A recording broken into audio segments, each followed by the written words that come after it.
in about 3 months, almost. So, hi everybody, getting everything set up. So, just a moment, and then we can have some. I know.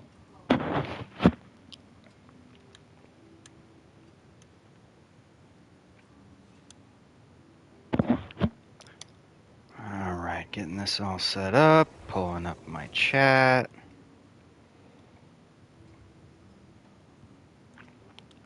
Got to send out a couple links, and then we will be diving in wholesale.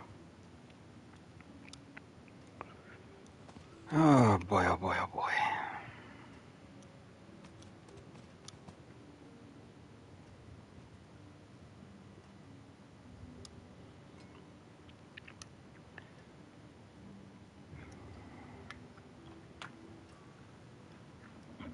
Okay, here we are back. We're gonna adjust something real fast. Might look weird. Yeah, that works. Okay. So, welcome to Season 10. I know it's been a long time since I've debuted Diablo. That would have actually been at last November, I believe. We've been playing a lot of other stuff since then. Including some setups with George.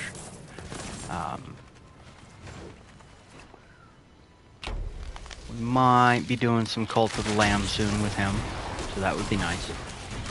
But beyond that, hope everybody's been doing well.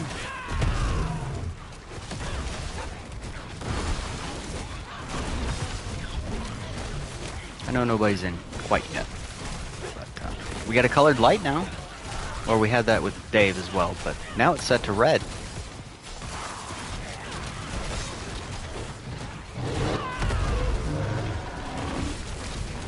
So, that's fun.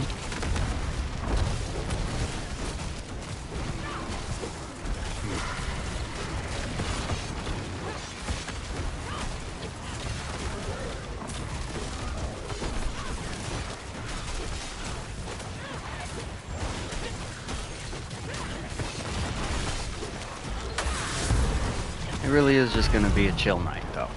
You know, nothing major. We're just doing some seasonal stuff. We'll hit up a few quest line type deals, but mostly just working on our way up to 60. Start on Paragons, and if you can't tell, I'm running Crushing Hands for right now.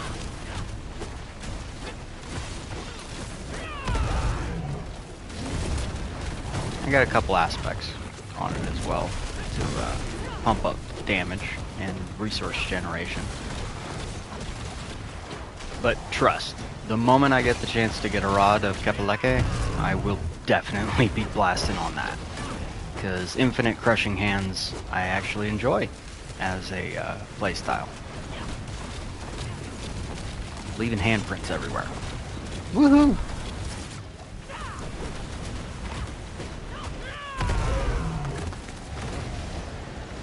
Random person. I tried to revive them, but they revived themselves. And I died.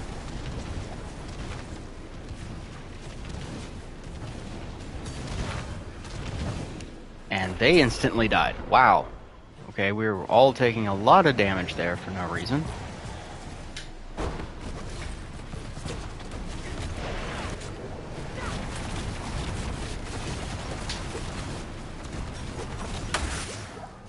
And that's another rift down.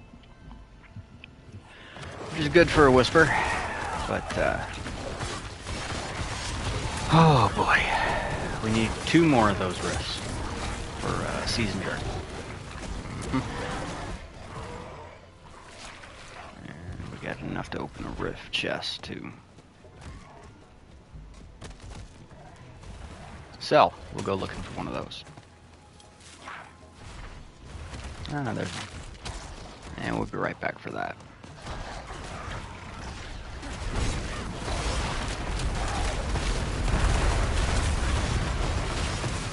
So, last update, you know, I was going into the hospital, and it has been a trip, not a fun kind. Had surgery, also not fun. Do not recommend. It was a good nap, though.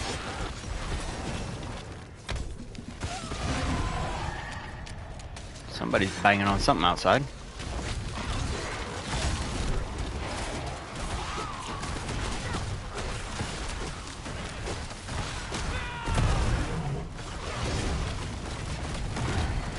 I might have to adjust the brightness on the TV. Not sure. It's pretty good glare coming at my face.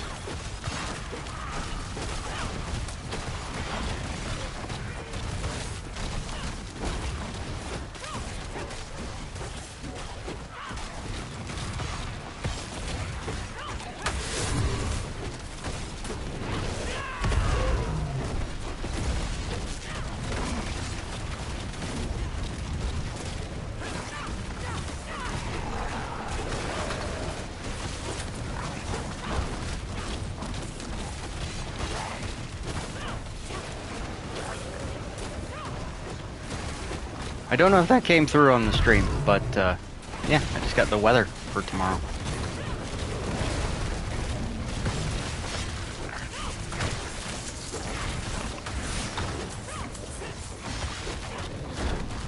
And that leaves us with just one rift to go. Should be nice.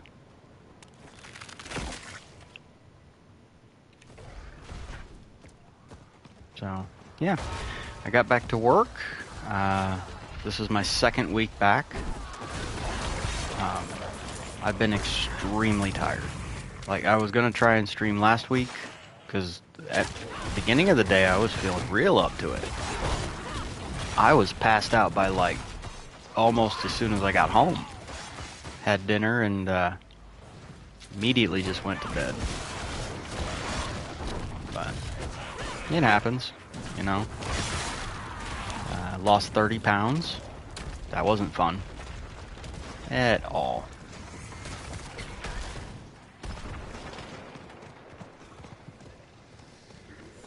But appetite's back, slowly recovering, and finally back to exercising again too.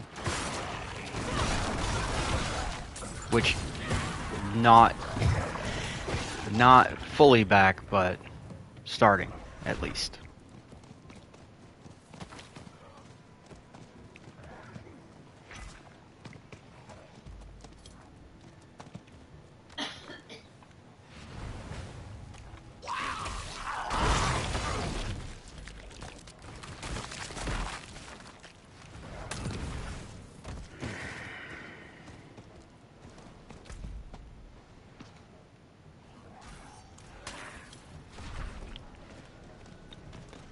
Sorry, is it only going to give me, or is it not going to give me any more rifts popping because I'm not having to do the whisper now?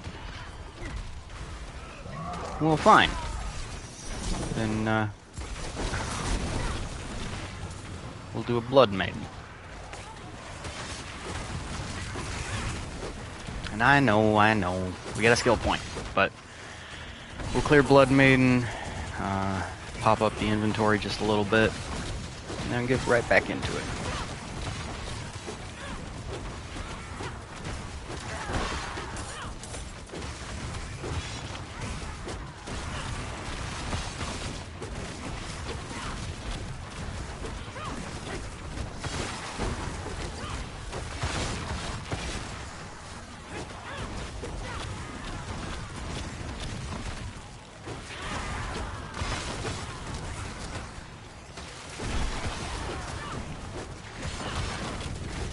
And I'm not looking at any of the top builds for leveling stuff. Just, you know, playing what's fun, at least to me, and makes sense. I will be switching it up though once we get to level 60. They did some upgrades to the Paragon boards, which was really nice. we'll have to hunt down a couple aspects as well.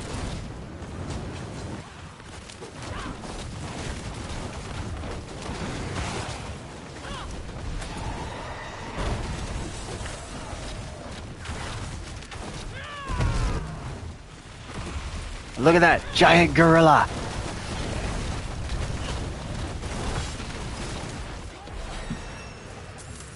In the past, though, I've been rocking Devourer almost exclusively on my Spiritborns.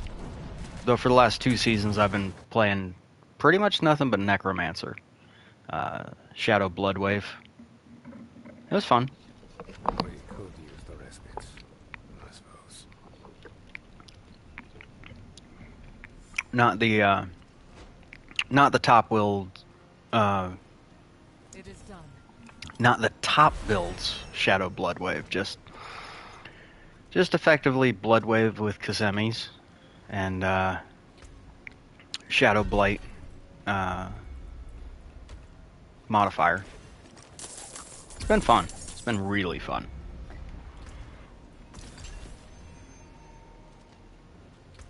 Wow, we shot up a lot of levels. And we can set our secondary.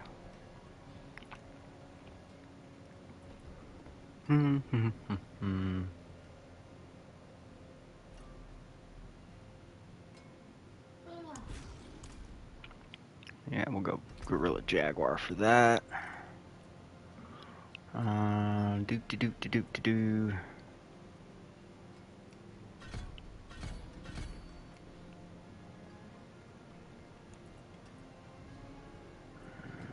Where is... Do I already have 5 out? I do have 5 out on that. We'll rock on that then. Just giving ourselves some bonus damage, effectively. Quick repair. I honestly, I don't know how long I'm going to be able to run tonight, because I am tired. But I will be running as long as I can. Just having fun. If anybody got any questions, hit them up. And one more Chaos Rift. So... we got the Exorcist cache over there. So we'll head over that way. And I do have Saragar still set as my favorite return point. I like the layout. It's nice and compact, and a lot more compact than Kyovashad. You know?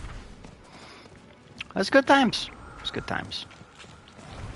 Hey, a rift right as we come in. That is awesome.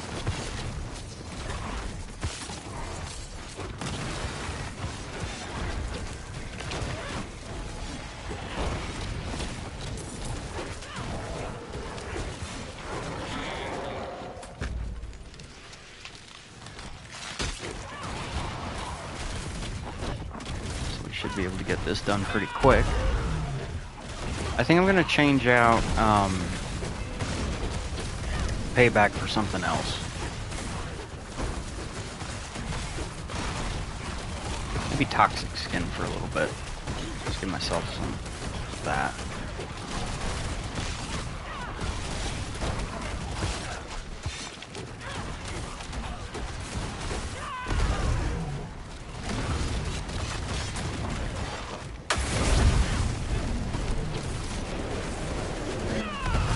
Delos the Mordan.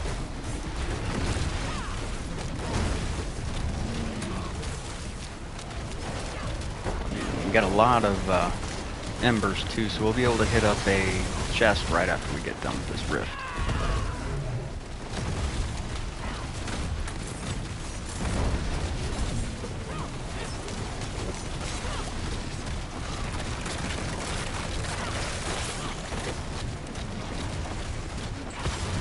Come on, there we go.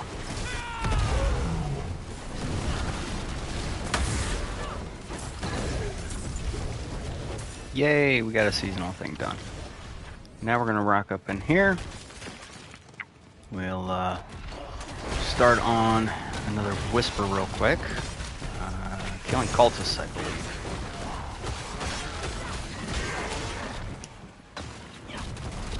Oh, that's not a whisper, that's, Hey, Martinez! Welcome back! And hello, Rebecca!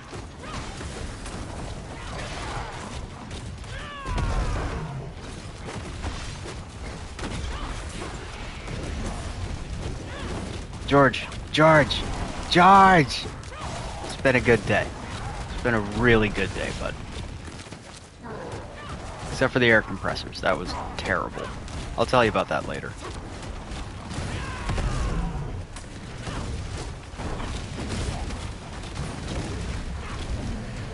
And you didn't get smacked on the highway. So that's double good day for you, you know?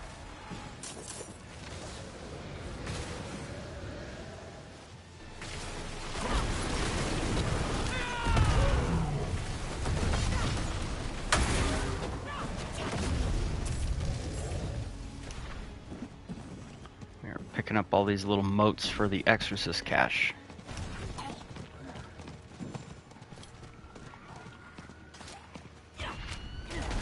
And then we'll head over to that mystery chest.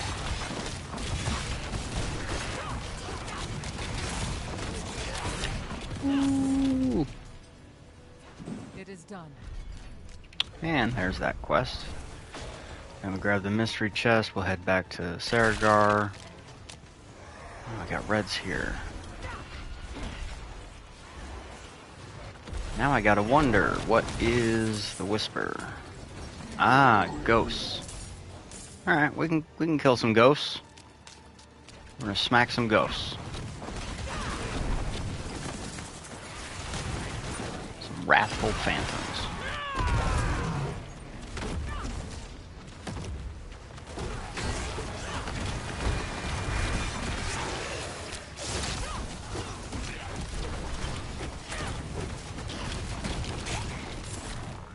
We'll clear up on this whisper, head back to town, and then I'll switch out payback.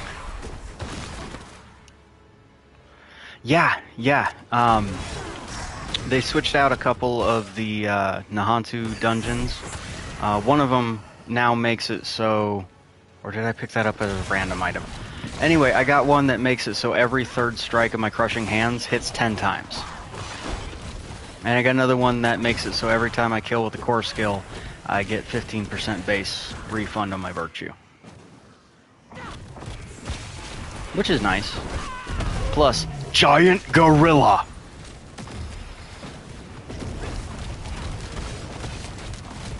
You know. Like you do. I know you've been watching me summon the giant centipede for a long time.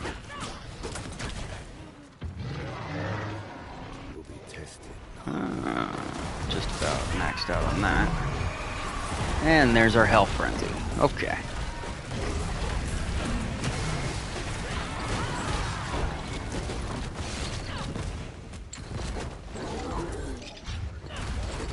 Plus, I've already got Prodigy's tempo going, so you know, as soon as we hit 60 and then get a Rod of Kapaleke, we're just infinite spamming gorillas and handprints in the ground everywhere.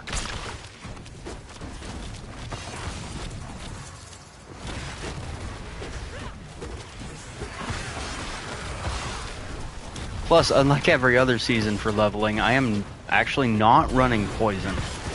This is just more fun right now, you know? Because gorilla. He looks awesome. He's got dreads, you know?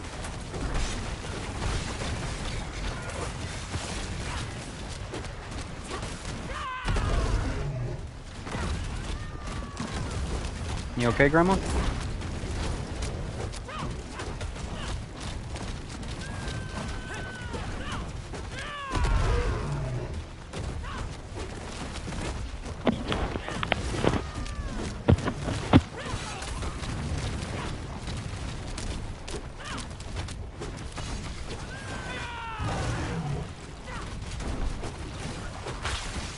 Okay, I hit the gorilla button. I see the giant circle for the gorilla, but there's no gorilla. It's try that again. There we go.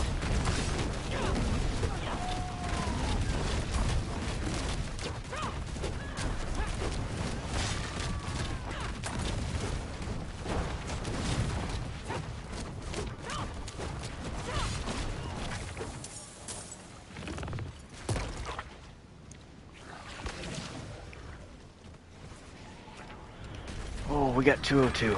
Okay, we're gonna run around, grab a bunch of chests real fast. Then we'll head back to Saragar. Because we have a lot of embers. My bad, cinders. Mostly though we want runes and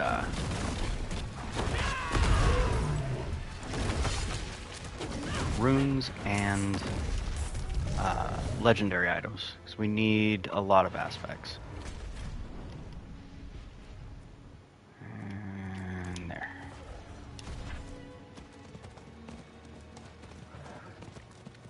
Which reminds me, Rebecca, when you're going in next on Diablo 4,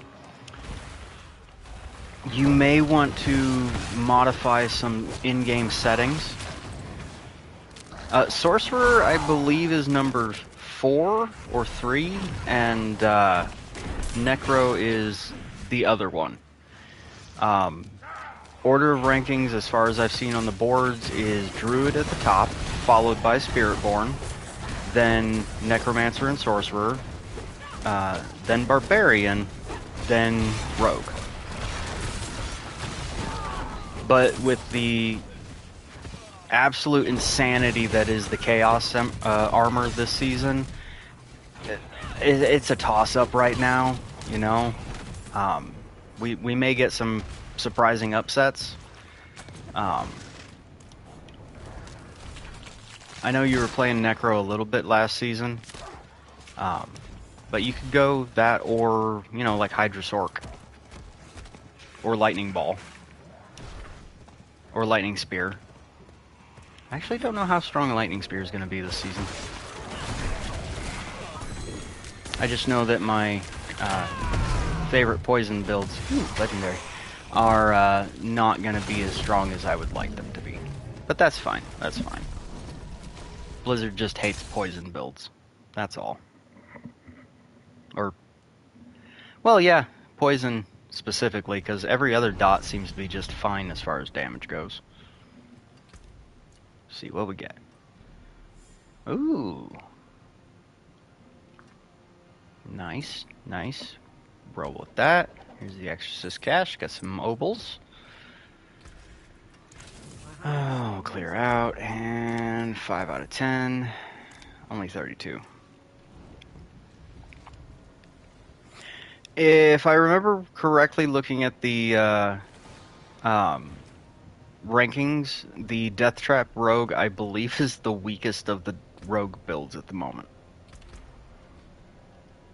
Which I know you'll find fairly sad.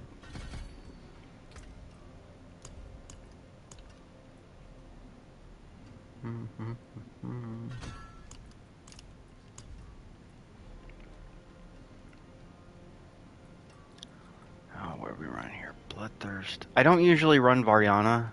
I run Rahir as my support, and then Subo is my main. Specifically, because Subo lets you see everything on the map. Enemies, items, pickups, resources, everything. Wait, how are you losing to trees?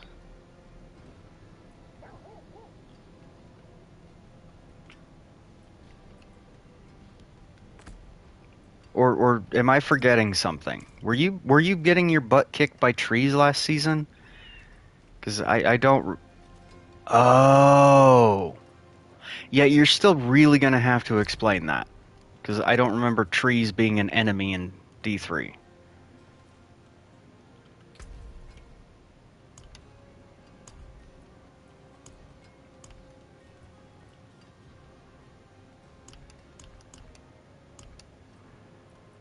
Okay, let's see here.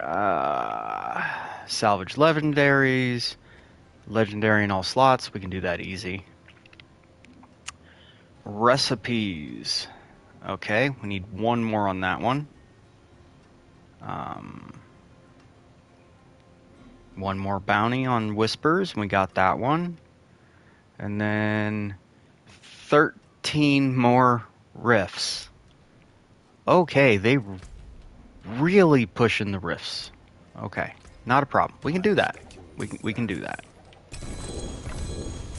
Just like we just got a lot of stuff.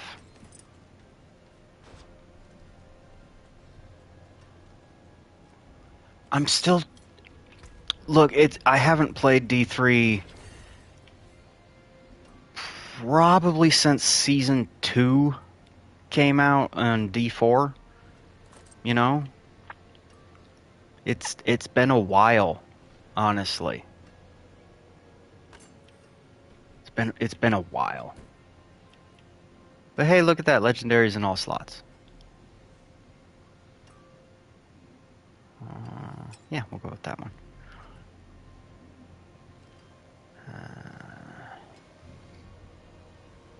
Like, yeah, I've got like 1,600 hours in D3, but it's... I have pushed a lot of that information out of my head.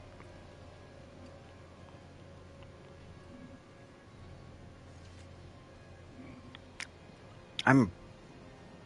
Trees.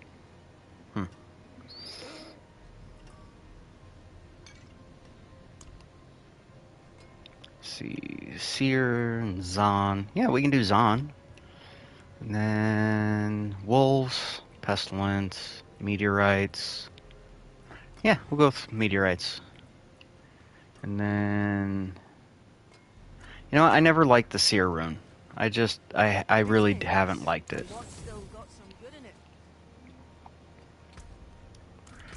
And that brings us to... Oh, 2 more done. Cool, cool. And that leaves us with 2. So, Rifts are what we're hunting now, and Bounties. Whisper caches, that is. Yay, more legendaries. Let's see what we got. Let's see what we got.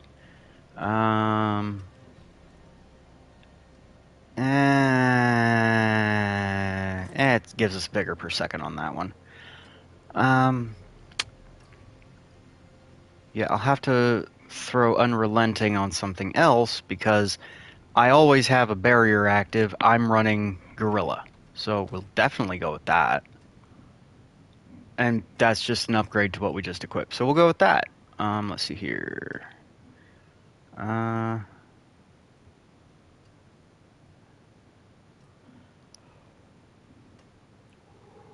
gonna replace that. Okay, that we're not even 60, and that's 2% off of max on Unrelenting. We are definitely taking that. We don't have to put it on anything else then.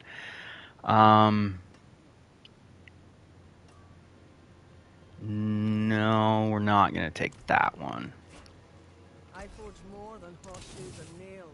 Yay! Now we have Codex powers. Qui. Let's see what we can throw on our weapon.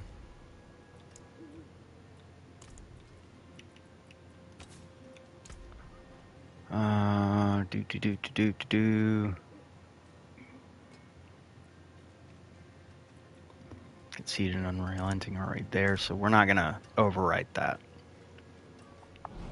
We're also not gonna deal with swapping out a lot of stuff right off the bat. Oh, that ends in 5 or 7 minutes. You know what? Let's try it. Let's try it. We have to make it to the dungeon and then get through the dungeon. So we can do that. We can definitely do that.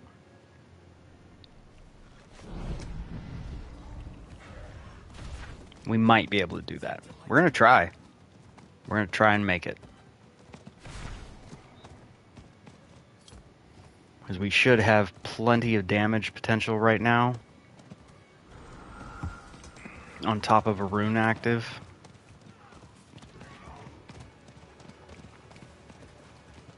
Plus it's a close dungeon.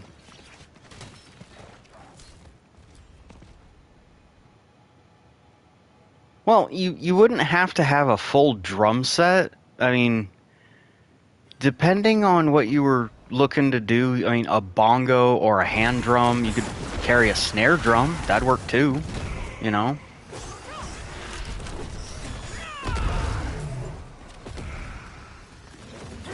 Like, there's a lot of options for instruments for bards. Like, if you wanted drums, you could even have a miniature set that was magically enchanted to play at different volumes or sound like a full set. Large set, that is. Or you just have a pair of cymbals like a little monkey.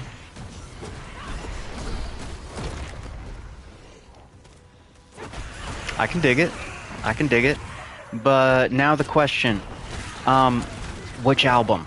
Because if we're talking Stadium Arcadium, that's okay. But Blood, Sex, Sugar, Magic was way better.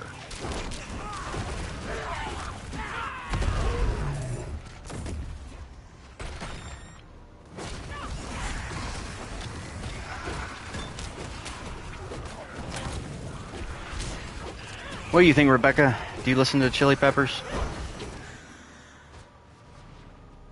I don't even know if you're still here. Ah, nice. Do you have a favorite album? Or just a favorite song?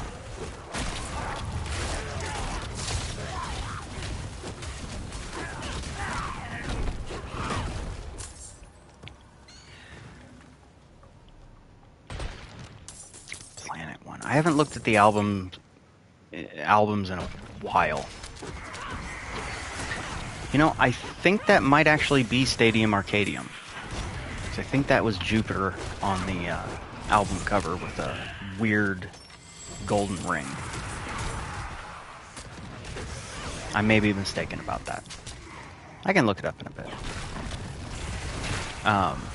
Also, George, say hello to Rebecca. Rebecca, George is Tony the Tiger.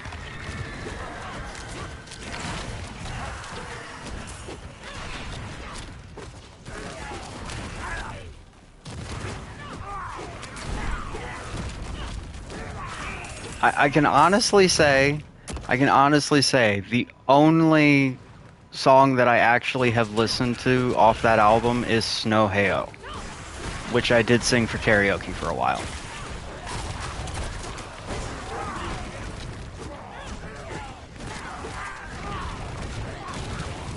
It's been a very long time since I sang karaoke. Like, a solid, probable 13, 14 years.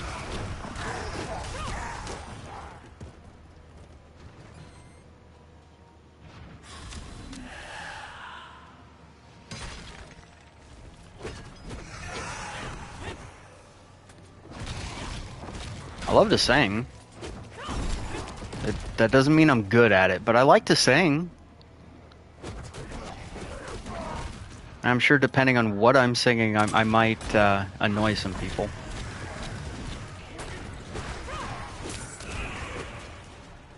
Like today was, you know, some heavy metal this morning, and then I was singing sea shanties for about 3 hours.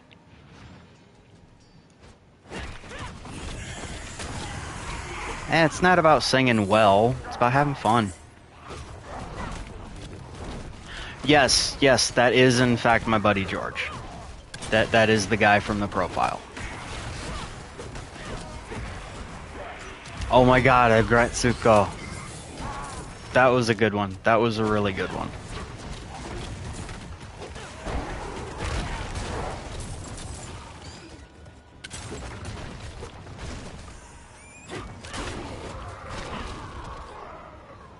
Now, I'll be honest, he refused to say anything about what he was going to say regarding that question until we were actually recording. That's why I didn't say anything in response, because I had no idea how to respond to that. He's a good guy. I've known him for about 5 years now.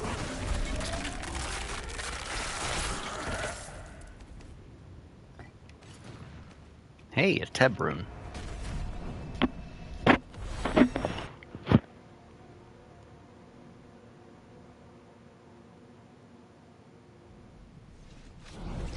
The one we recorded right after D&D. You know, what would you say about your best friend? I appreciated that, by the way. That's why I gave you the extra sodas to take home. I wasn't gonna drink them anyway. They were definitely for you to begin with. And I got more for this weekend too. And that's the important part. We were supposed to be honest.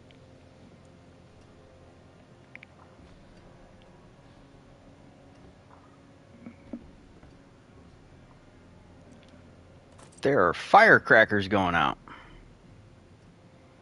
You finished all 6 of those the same day?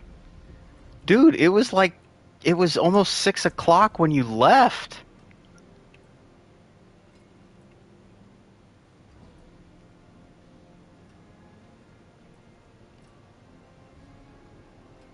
Oh, I do have toxic skin.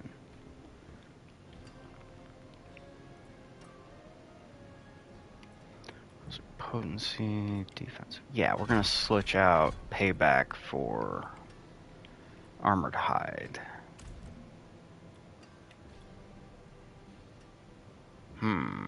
Where is it at? There it is. Yay, now we'll stay alive a little easier too. Because I have barrier stuff. You know, we're gonna hit harder. We're gonna hit longer. We're just gonna hit. And potion's still going, so we still got the XP boost. Alright, Helltide. What time is it? 7:01, Helltide reset.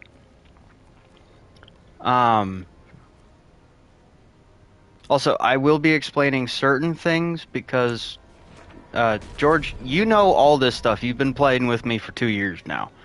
But for other people's sake, certain mechanics in the game are tied to the real-world clock, which is all the way over in that corner, all the time. For instance, world bosses spawn every 6 hours in one of the world boss settings, which no world boss at the moment. Helltide runs from the beginning of the hour until 55. And then it ends and another area will begin at the top of the hour. That is only after you've completed main campaign. There are a lot of mechanics that do not come into effect until after you have finished campaigns. Mercenaries are a story related for Vessel of Hatred. You actually have to save the mercenaries, and you unlock them and the den that way, which is really, really nice because it's, you know, a tied-in mechanic.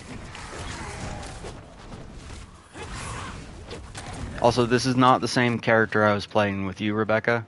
This is a separate one for just seasonal stuff. I'm leaving the story mechanic character specifically for when we're jamming.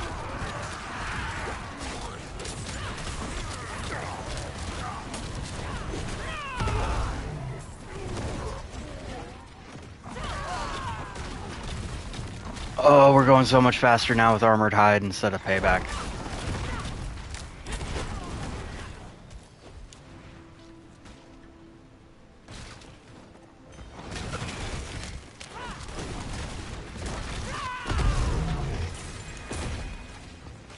Much better. Oh, a magic rope.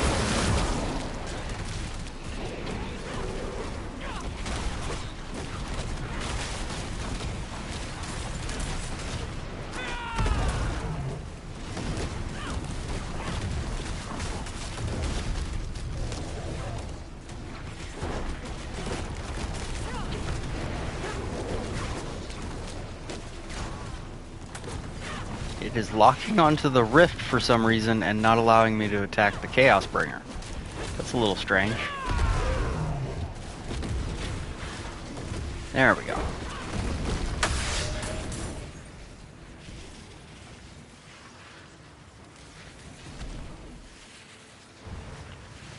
There are certain things that the game sets for default settings, such as item tooltips, percentage ranges, and things like that, disabled by default.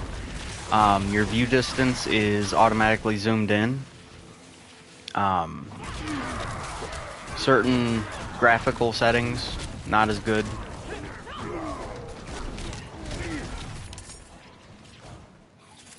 Personally, I prefer the health bars being shown. But that's just me, because I'm weird. And for the stream, I'm going to turn it back after the stream's done. For the stream specifically, I turned all of my words from large back down to medium, so that it didn't take up so much screen real estate.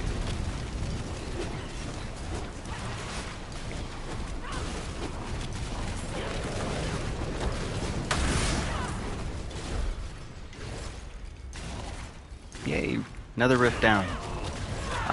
If I'm not mistaken, that leaves us with only, I don't know, 11 to go?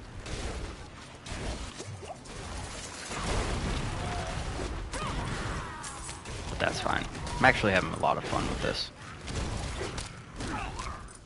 Like, this is almost back up to power levels from Season 6. When the Spiritborn released. Oh, wow. You know, I'm really, really glad we got the Rada Kapaleke buffed again. I agree that the numbers originally on it were ridiculously overtuned, but at the same time, they didn't have to absolutely gut it the way they did.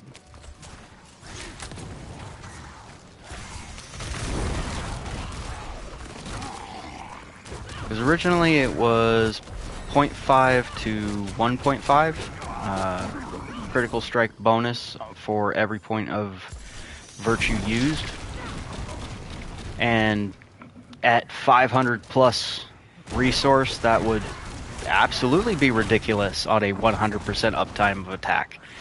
But then they nerfed it all the way down to 0.15 to 0.5, and now if I read and remember the patch notes correctly, we're back up to 0.25 to 0.75, which isn't ridiculous at this point. That is, you know, usable and viable, which I appreciate. I don't need broken mechanics. I just need, or would appreciate, usable mechanics.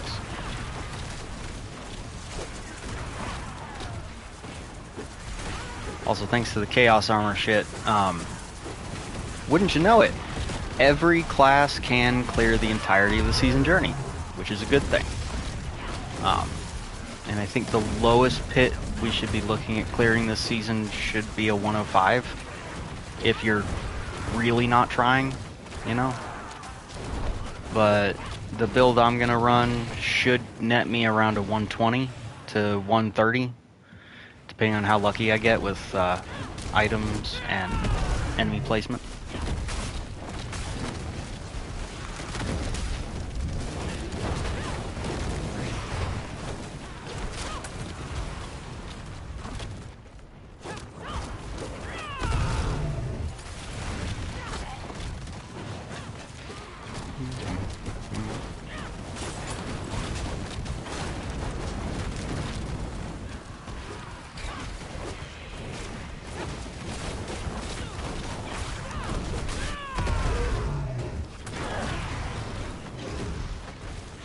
And as soon as we get done with this, I can take my hands off the controller, I can take a drink. I'm thirsty.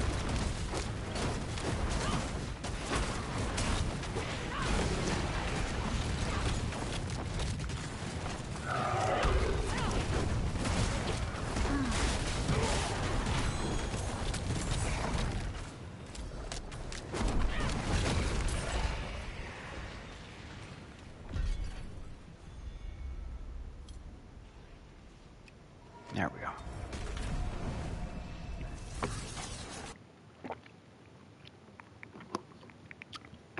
I am enjoying two beverages, actually. I have about a quart of lemonade, and I also have a cherry Dr. Pepper.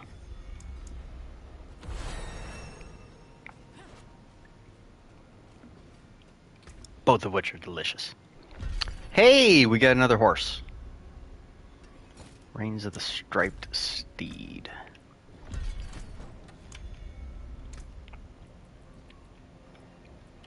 What you look like, buddy? Oh, it's a zebra. Kind of. Weird. Sticking with the griffin, though. Yes, you can be honest. What is up?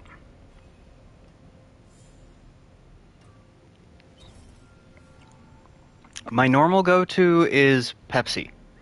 Like 100%.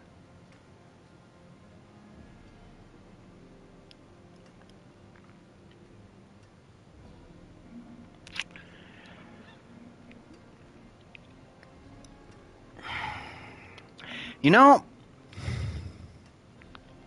I'm not going to badmouth the show. I know it's probably a good show. There are so many people that like it. And there are so many people that get so deeply into K-pop culture. Like, I know I can't badmouth it, okay? And I'm not going to. But honestly, I'll take J-pop any day over K-pop. Yeah, I know.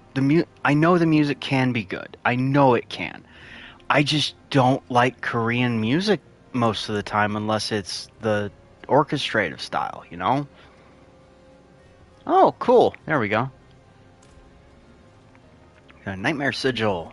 And we're going to be able to get some good shit off of that.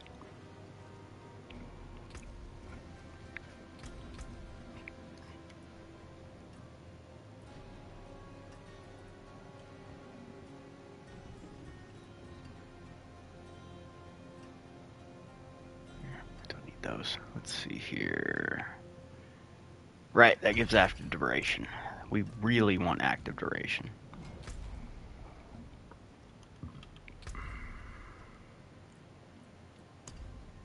Hello, person. Welcome to the stream. 11 more rifts, but first we're gonna go run that, Yay. Ooh, Loom Rune. First we're gonna run that Nightmare Sigil.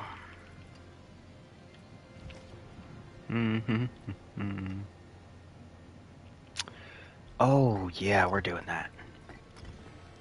And we'll go with Seer on that. For now. For now. We still got time on our potion. Alrighty. The Iron Cenotaph.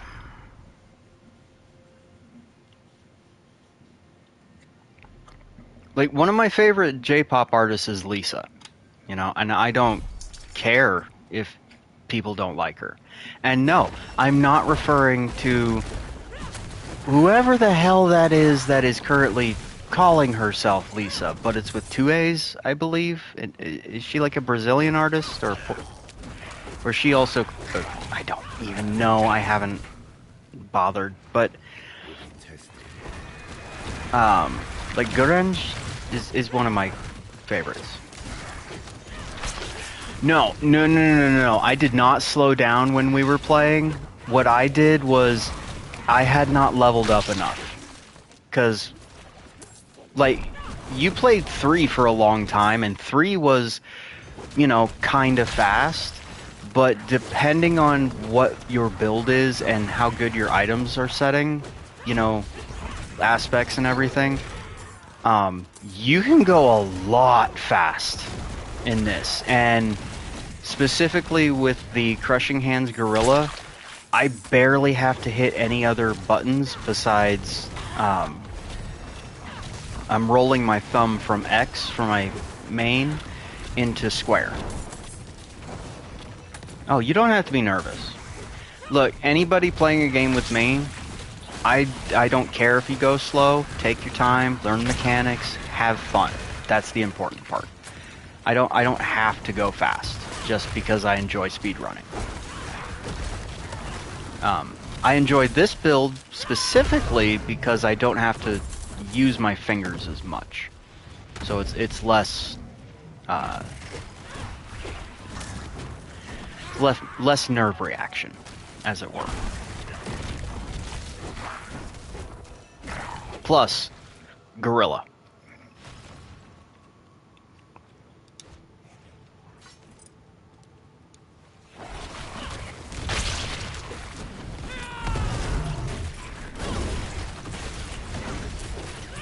Big gorilla.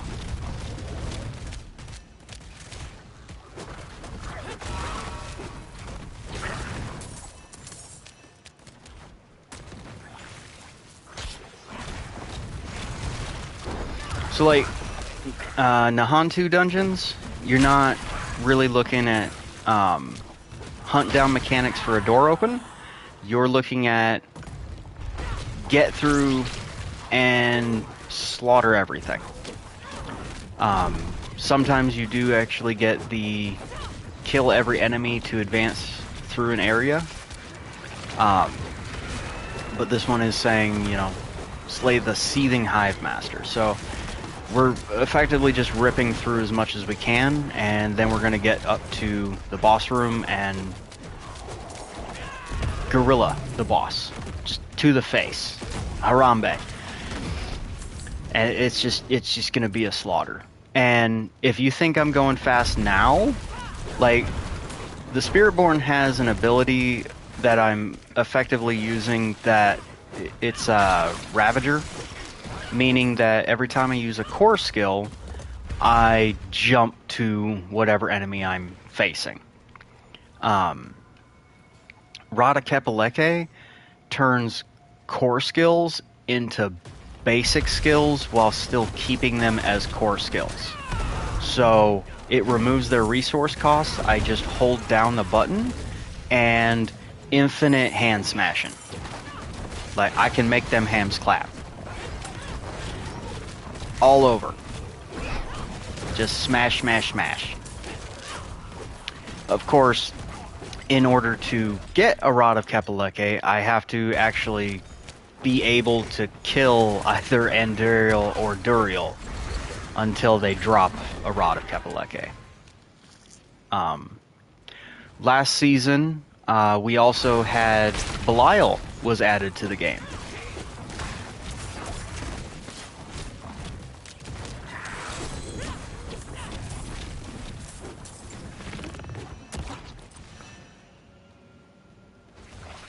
Look, George, just because you like to get spanked, the rest of us don't need to know about it.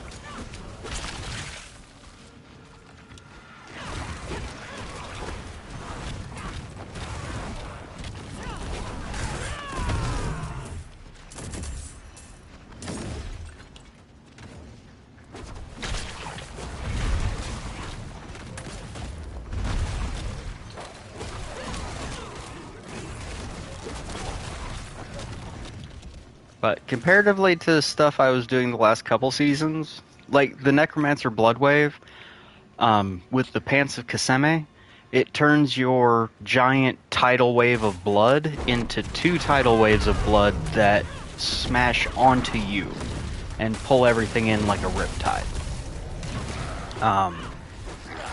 That was awesome, but that's an ultimate skill cooldown style, okay? So it's like, hey, I hit with all of this, and now, boom, collect blood orbs for a reset.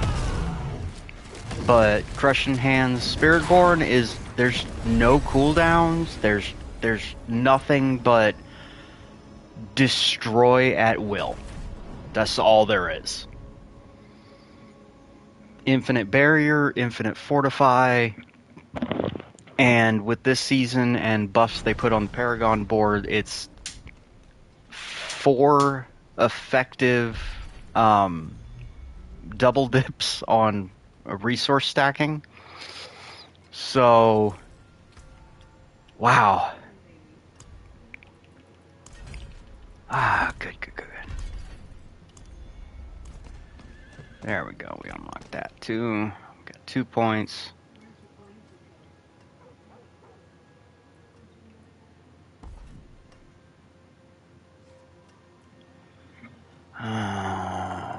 Do-do-do-do. Mm-hmm. You know what? We're gonna go with that. Again, MMO light. So these are all people that are actually in town, and when you're out in the field, you can encounter them. But I'm not actually partied up with anybody. Down over on this side of the screen, on the left-hand side, you see I've got Subo and Variana. Those are my mercenaries. So you can encounter people out in the wild, and you can party up with them whenever. I'm actually hoping we get a world boss this evening, but I'm not seeing a world boss yet. So while I'm teleporting, I'm going to look up the world boss timer.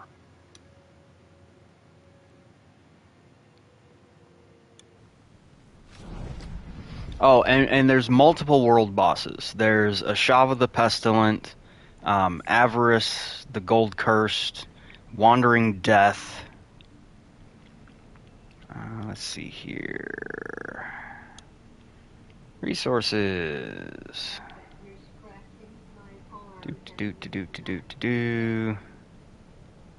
Why is it not showing a timer at the moment? That's interesting.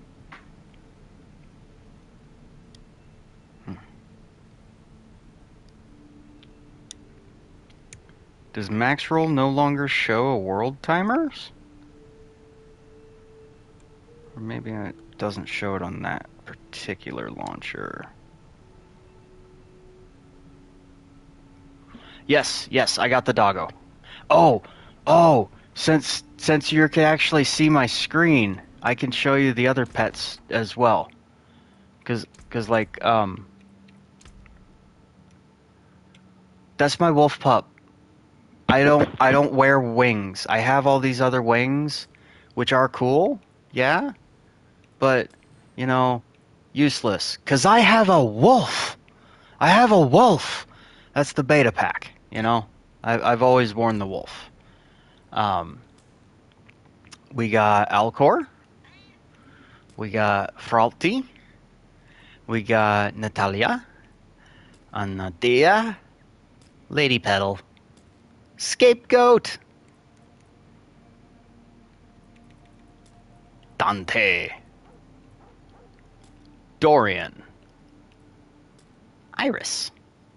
Iris is kind of creepy. Iris was from the season of The Witch, with Belial's Return season, and Ashira, the free one. There are others.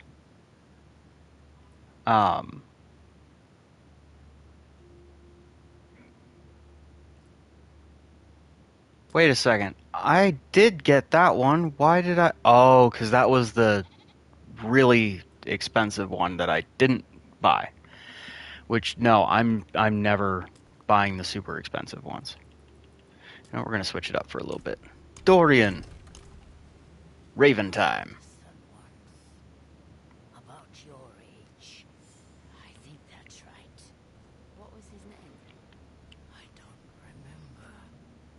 I don't know. Maybe he wasn't. What do you mean, real. upon character level 15? I am character level 15. I'm character level 39. What? That don't make no sense. Whatever. We'll figure that out later.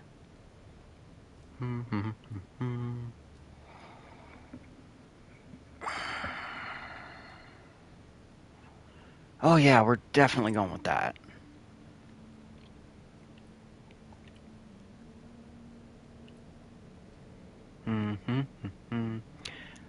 And that is a direct upgrade and near perfect on that roll. Items have two sets once you get into legendaries and uniques. You have base item, and then you have ancestral items, which have greater affixes. Ancestral items have an additional set that goes above what you can see for legendary items. So things get a lot more powerful. So she is. It's time she learned this part Oh, of the trade. please, please, please, please, please, please, don't get overwhelmed. Don't get overwhelmed, because I'm throwing out a lot of information all at once, which is again why I did not recommend you start in the season. And going through the actual campaign and story explains everything and piecemeals it out to you. Also, I've been playing this since beta, so that's like almost 3 years now. So please, please don't feel like you have to rush, and don't feel overwhelmed, because that really goes for anything, you know. If They're just as important to a smith as a hammer. oh, Can't make a living if you don't learn how to balance a book, Faye. I don't remember which of the games you said which I could use as a aspect here for it, but there is definitely plenty of things that I would have absolutely no idea what I was doing if I just jumped into endgame, you know, with you. And okay, that's okay. Maybe not D3, because I consistently made top 1,000 on the hardcores with Barbarian and Rogue or Demon Hunter every season for 16 seasons straight. Yeah, World of Warcraft. I haven't played since Wrath of the Lich King. I would be completely lost. So, yeah, don't don't feel like there's pressure to know something. It's not about that.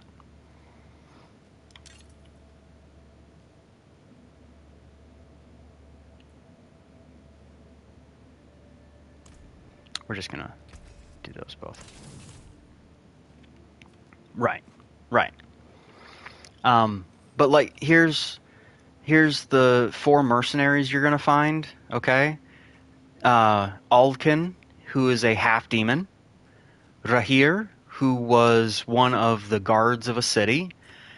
Varyana is an old flesh eater who got kicked out of her tribe, and Subo is a drugged up hermit from the jungle.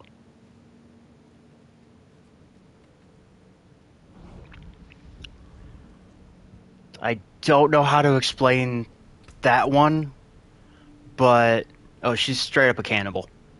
And even if you're standing in here, like if you leave and then come back, they have different conversations that pop up and actually give different pieces of like backstory and information. It's actually pretty nifty.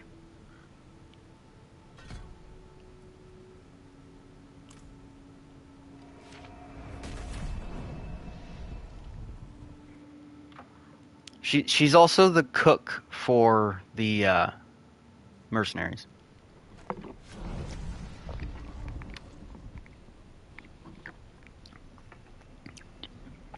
Nice.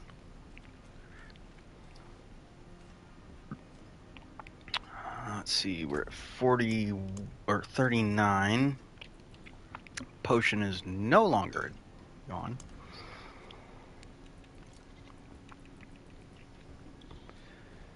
What I'm hearing is I did not choose the dark marked, or not the dark marked, whatever the one is that is the child of Baal, which, you know, insanity.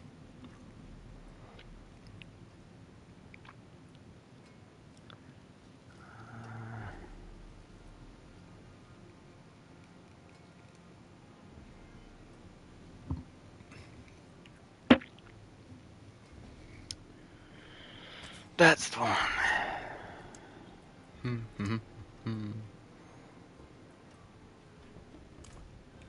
we'll go with that.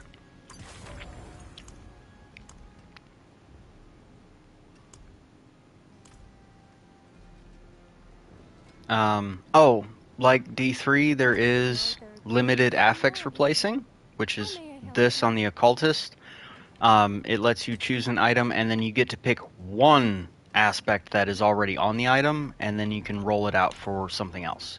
However, you can roll that infinitely. Beyond that, with the blacksmith, there is masterworking, which upgrades everything, all aspects by like 5% per one. Or you have this, which is affix adding. So like, here's my weapon, right? Legendary weapon, 378 item power, that's not going to change. But I can put on 2 aspects, which are these things, which are the recipes that you find. Which I want that +2 to dominate. Because we're not using concussive stomp. Hey, we got the +2 actually. Nice. And then we will upgrade core damage. 28. So yeah, it's just some basic stuff which you just get used to, you know. I still have to look up a lot of stuff once we get to end game portions, because oh boy, it's just straight up, there are some really in-depth stuff when we get to Paragon boards, which, depending on how much I manage tonight, we're at 39, and it is 7:30. So, we will run in Helltide for just a minute. Absolutely, 100%. Because there are certain mechanics like the mercenaries and the rune word system. Were not in the base game. Those did not come until the expansion. And if you're playing through the campaign, I don't know about runes, but mercenaries do not unlock until you unlock them when you get into Vessel of Hatred. Which, I'm not spoiling anything. I'm just going to say this outright because it's... What is this? It's wild. In the extreme. It is insane. And the visuals, like the cutscenes. Blizzard's always been on point with their cutscenes, but this game, they absolutely smashed it out of the ballpark. Like, off the continent.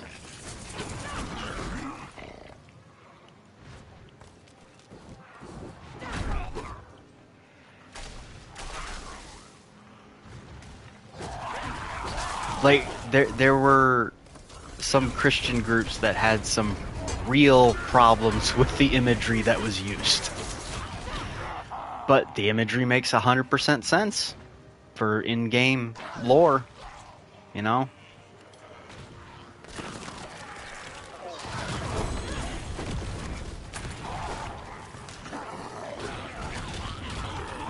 It is done.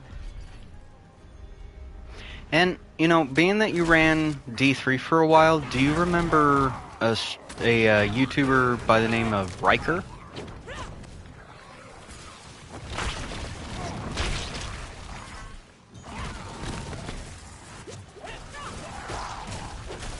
He still plays D4. He's a Canadian guy, RHYKKER. He ran, like, if I'm not mistaken, he was one of like the top 4 and was involved in a lot of the community stuff before Bloodshed went and actually got hired by Blizzard, and Raxactorax and Wadijo both switched over. Yeah, he did an entire deep dive lore series of videos for Diablo that stretches not just Diablo 3, but from the beginning of the Sanctuary universe, actually. And he did that as a series in preparation for Diablo 4. And almost all the knowledge that he pulled was from the lore books and such, including stuff that was in the games. it was really informative, and he has some really good images that he got to use from Blizzard, um, including like some concept art stuff.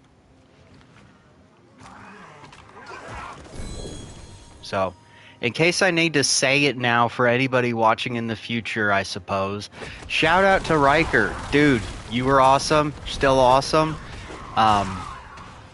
Keep up the good work.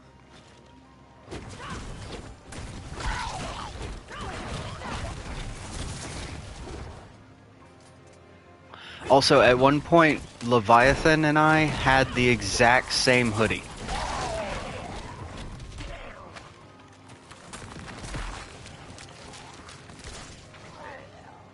I think he was from Connecticut.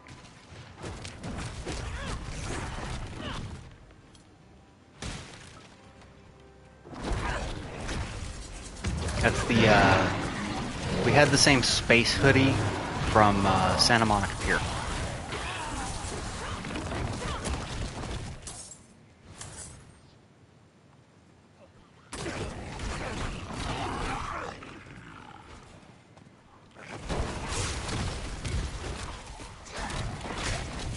Are ya fucking kidding me, my man?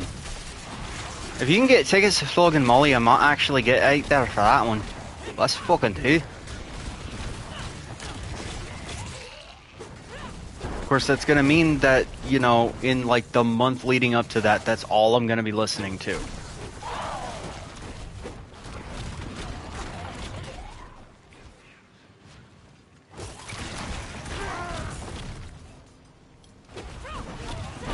I was actually very tempted because I saw that Blue October is going to be here in December. I'm tempted. I'm so tempted. But you know me, George. I'm going to need somebody to go with. There's no way I can handle a crowd like that.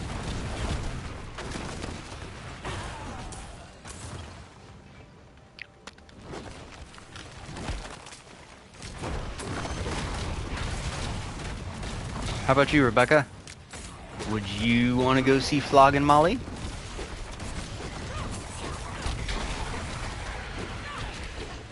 And no, George. Drunken Lullabies is actually not even close to my favorite song by Flogging Molly.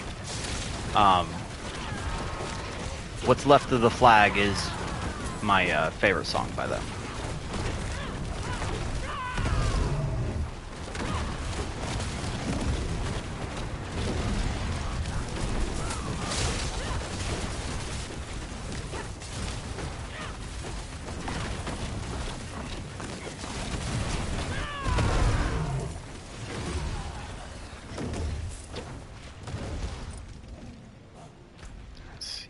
Chest time. Where are we going?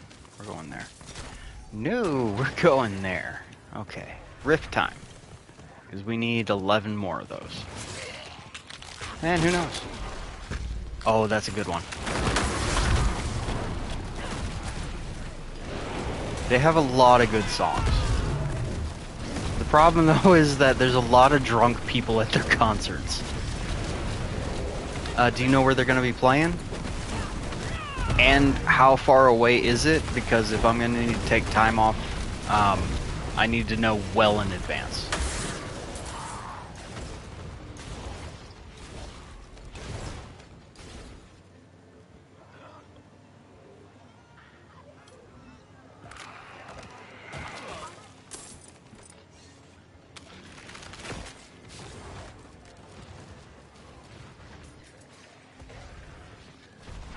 It's a pool concert? That... Oh... That...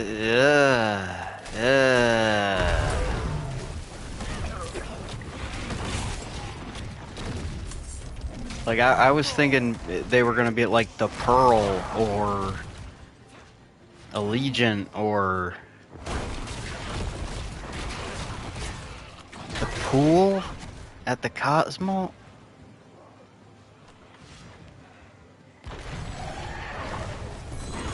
Well, when you say pool, I'm not up to date on concert venues. I haven't gone to a concert since...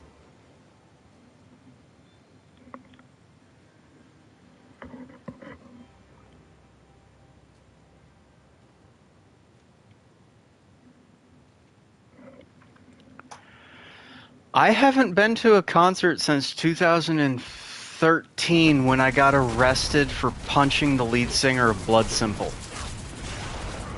Well, I didn't actually get arrested, but I did get put in handcuffs.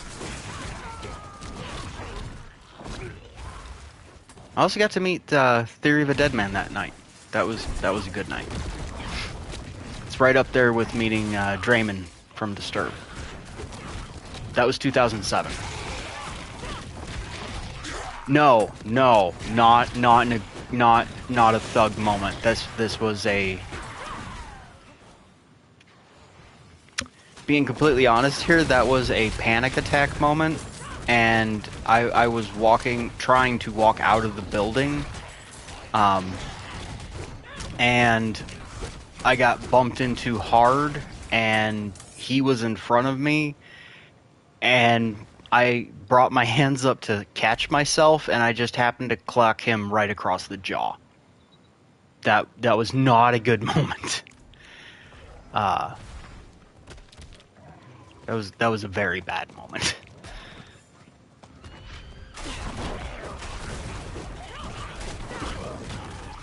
I also don't remember too much about that night, just pretty much that.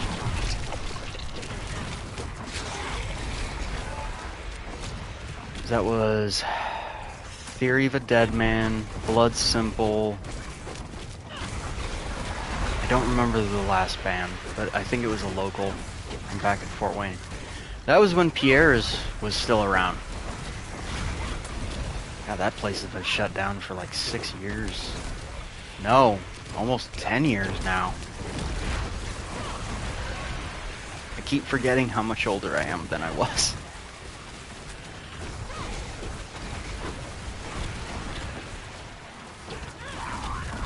But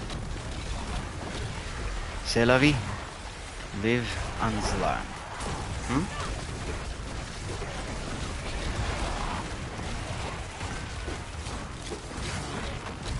Also, I don't know which of Floggin's songs are copyrighted enough, because I've got Drunken Lullabies playing in my head right now. It's like stuck, but not the whole song, just parts of it.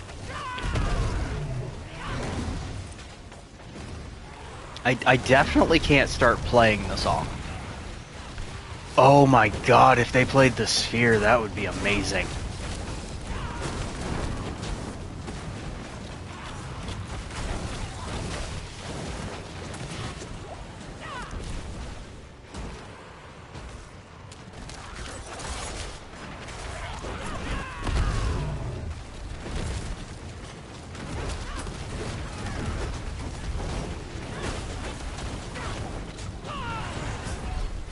Dang it. They died too.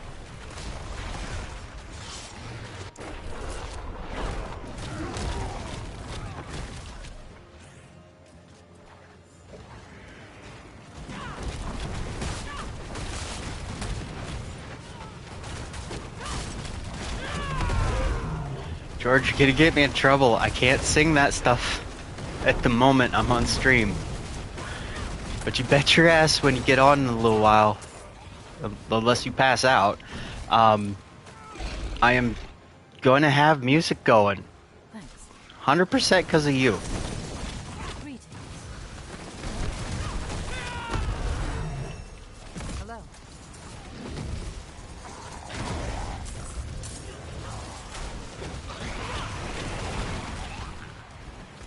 More chests there are. The one I was actually heading to. Okay. We're gonna get this chest, and then we're gonna head back to town. So we're topped up enough that we can start taking on citadels. Head towards 60. I also need to head to Yelesna and get the rewards for the season journey. Or season mechanics, that is.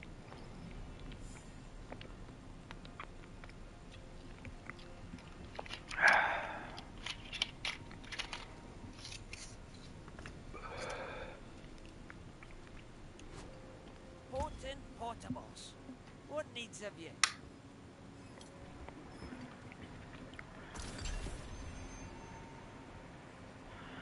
His eyes turned cold, and his last breath he spoke. George, you're gonna get me in trouble, bud. You know I want to sing.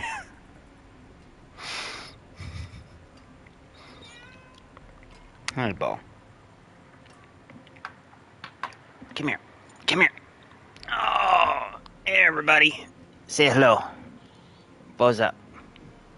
He's been sleeping in front of the door, watching the lightning.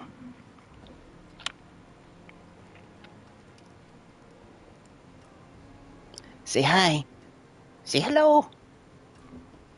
You got fans. There we go.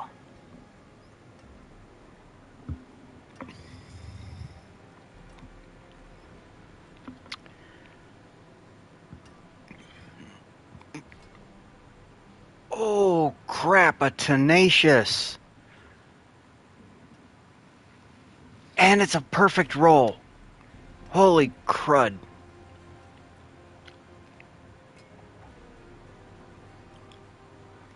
Oh boy, oh boy. What's left, you ask?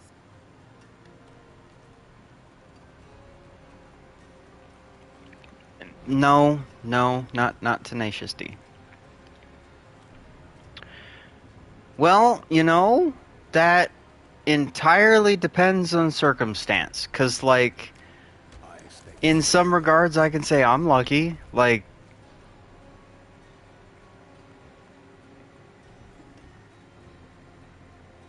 okay.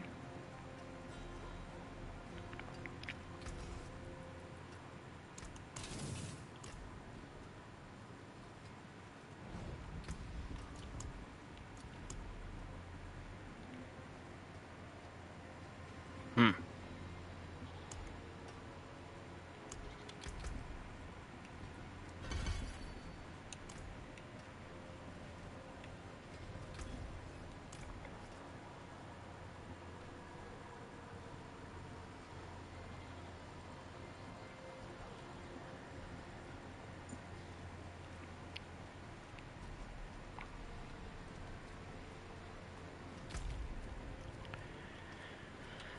Oh boy, oh boy, oh boy, oh boy.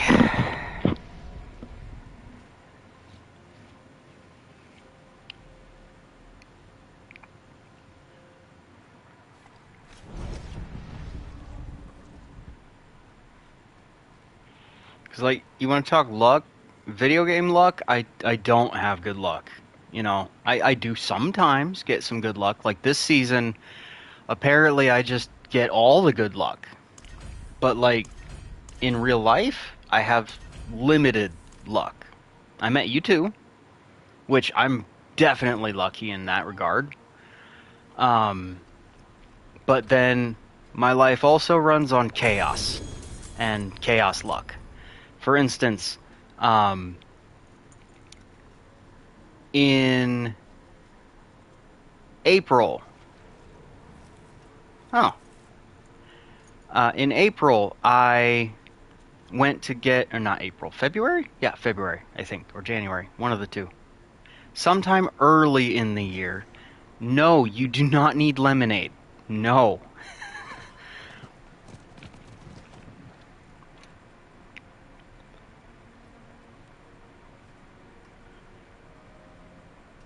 No, you don't need. Why are you trying to get the lemonade? You don't like lemons. Here, I will show you you don't like it. I will put there you go. You can here. See? It's on the straw right there. There. You're not going to like it.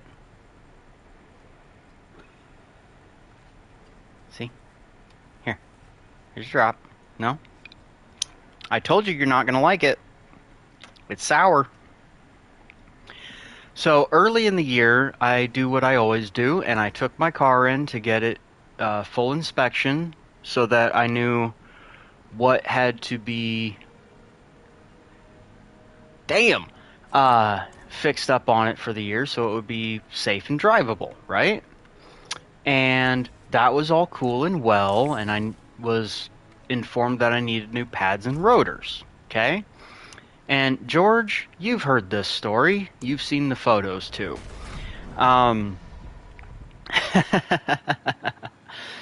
So my second oil change comes up in end of April, beginning of June, and I bring my car in, and it's early on a Saturday morning, you know, and it's like 2 hours in, and I get a phone call. They didn't even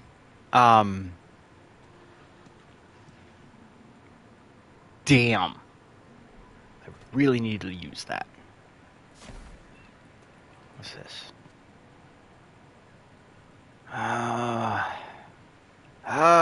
There's so many good things this season for the chaos stuff. Anyway, straight up, I went in for my oil change, told them, hey, we're scheduling everything. They gave me a base price and said, yeah, we're gonna, that's the price. Well, 2 hours after I dropped my car off, I got a phone call, and the shop head just says, you know what?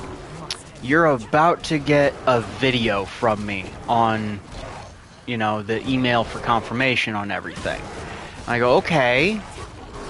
And I shit you not, he spun my right passenger side front tire while they were holding the brakes down, and it just spun. It just spun, and then they took one bolt out of the tire to, start taking the tire down, and the entire wheel assembly fell off from the bearing mount.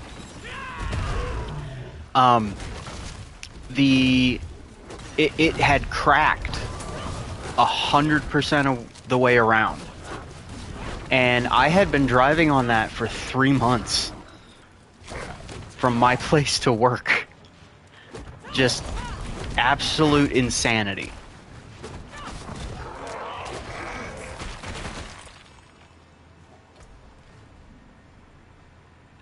What did I equip that put crushing hands with a cooldown? Yeah, had that happened while I was driving, that car would have been just gone. That would have been it. There would have been no chance there. Why is that doing that? Core skills aren't supposed to have cooldowns. What did I equip? What did I change?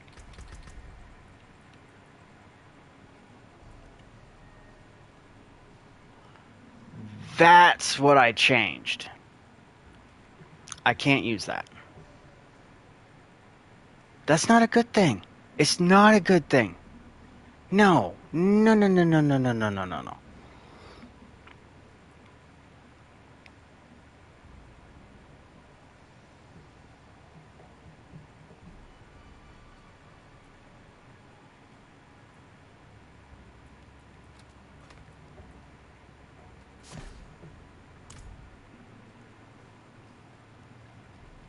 No, the really good thing was that mechanic who gave me the initial assessment, his boss had straight up said, we fired him 3 weeks prior to your appointment here because he was lying to people in order to upcharge them when they came in for their repairs and stuff. So they straight up let me keep the price that he had quoted me at, and they took care of it. I will never go to another mechanic. So if you're in Northtown, go to Tire Works on Centennial. Shout out to those guys, 100%. They have never done me wrong, and I have heard them help a great many people.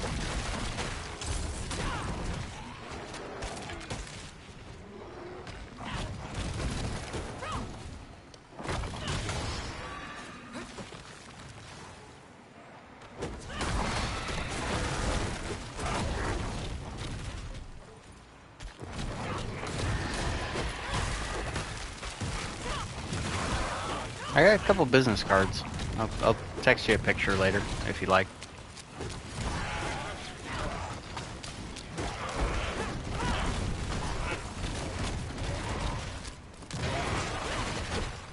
The Khazra's storm has ended. Boom!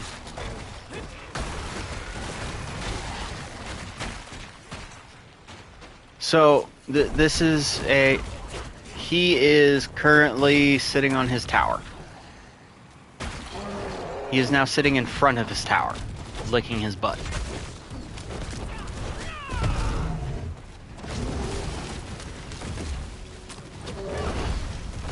Bo has a seat directly next to me. It's literally right here.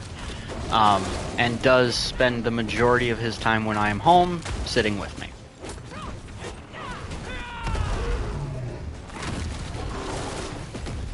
It is done.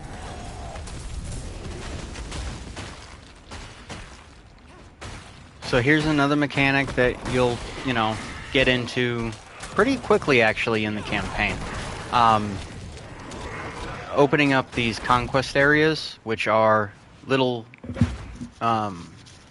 sometimes towns with vendors and such, and other times they are dungeon areas.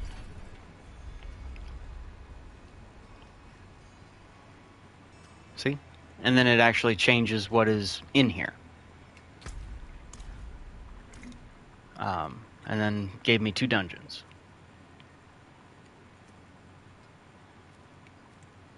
That's a druid dungeon.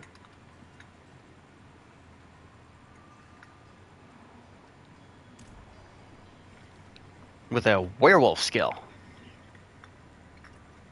Now he's eating his food in front of the TV. Yes, you are. I really appreciate what this game is just for what it is.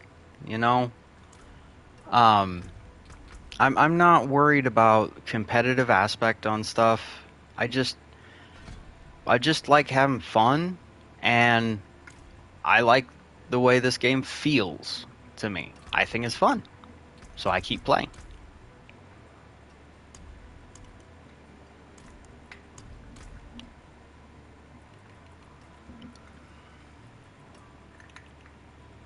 Too poor for that.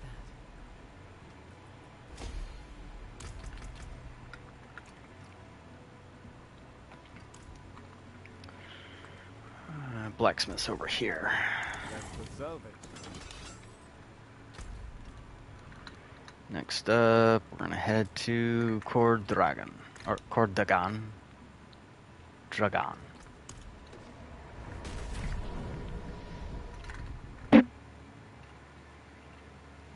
And every stronghold is a different theme.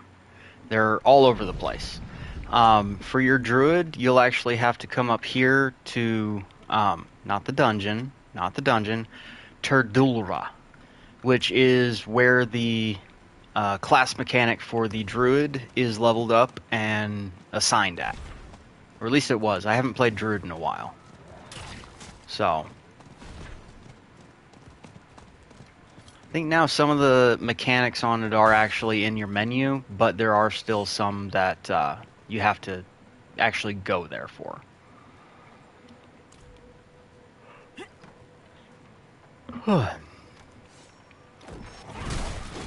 Sorry, I'm yawning.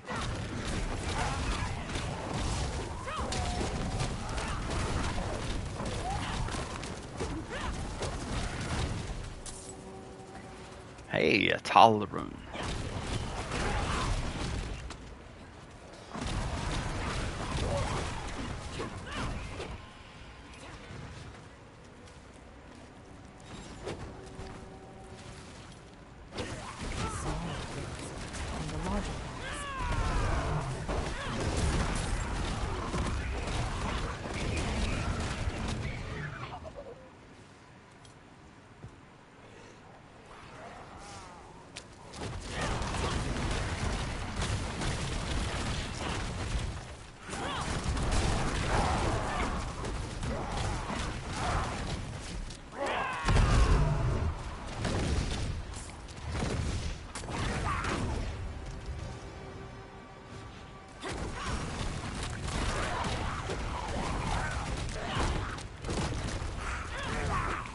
And if I'm not mistaken, so far you've only seen the bear form of your druid. You haven't looked at the werewolf, which is also cool. Or if you choose not to go animal transformation, you can be like a storm caller, or landslide, or From the vampires. the lightning storm for cataclysm. That's always nice. Back in, oh, what was it? Season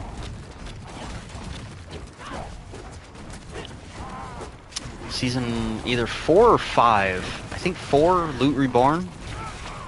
They changed the item drop rates across the entirety of the game, as well as itemization, how scaling worked and things like that. So, made the game actually a lot funner. Because when it first started, not gonna lie, not the best. Not the best. I didn't finish the journey in Season 1. I didn't play Season 2. I played a small bit of 3. But then Season 4, when they revamped the itemizations, that's when I came back, you know?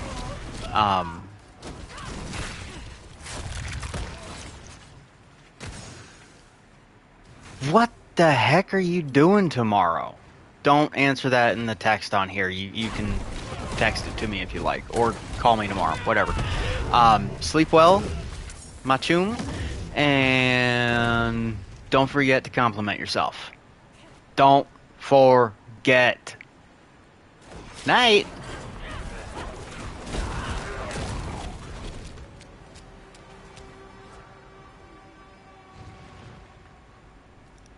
Why is there a parade in Pahrump? Is there a holiday this weekend that I'm not aware of?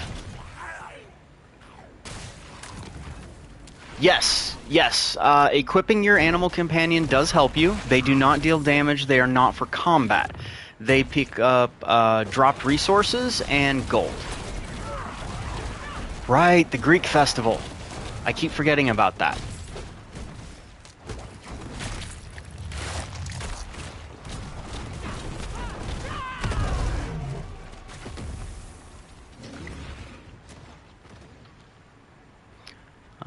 But yes, Moy Fernandez.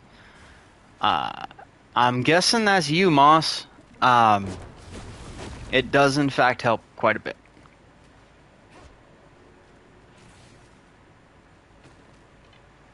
I forgot to destroy the core growth over here. I just destroyed the little things.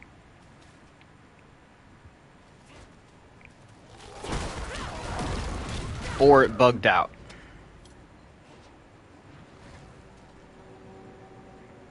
Now it's showing something down there. Why is it showing something down there? Ah, slay the remaining knights. I forgot to kill an enemy. Bye-bye. That little raven following me around, that's my animal companion at the moment.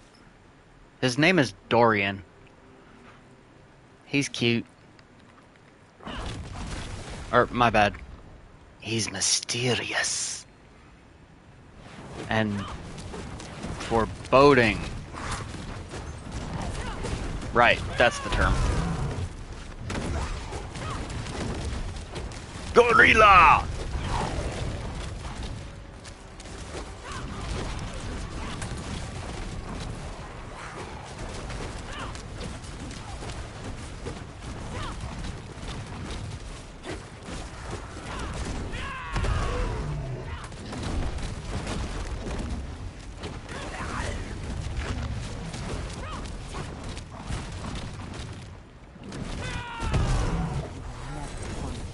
There we go.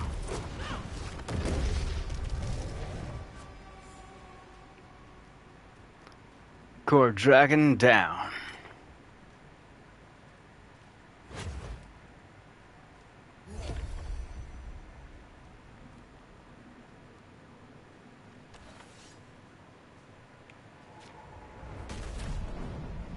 Oh, did I pick up another mount? I didn't see one. I'll check my inventory real quick. I'm using the Griffin right now. No, I didn't pick up a mount. I got an innovation. Ooh, crushing hand size. That'll help. Let's see here.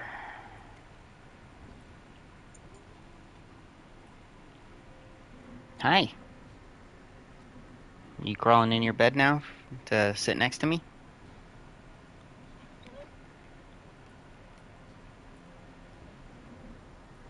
Oh, you're going for food again. And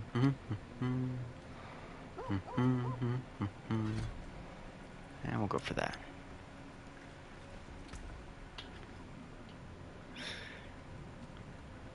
Yeah, he's good at that. He's really good at that.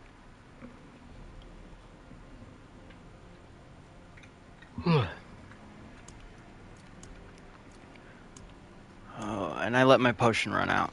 Oh boy. Oh boy, oh boy, oh boy.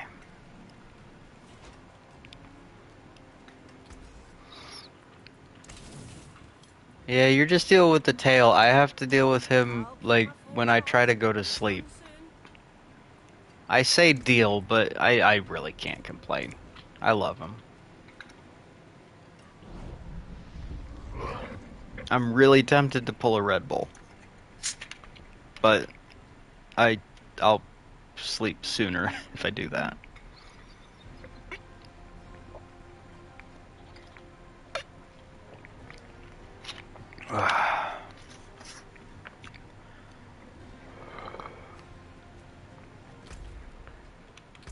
Okay, let's see where we at. We are at 10 of 20.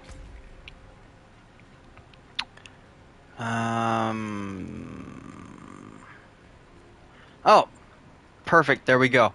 World boss. We don't know which one it is yet, but that is in 53 minutes.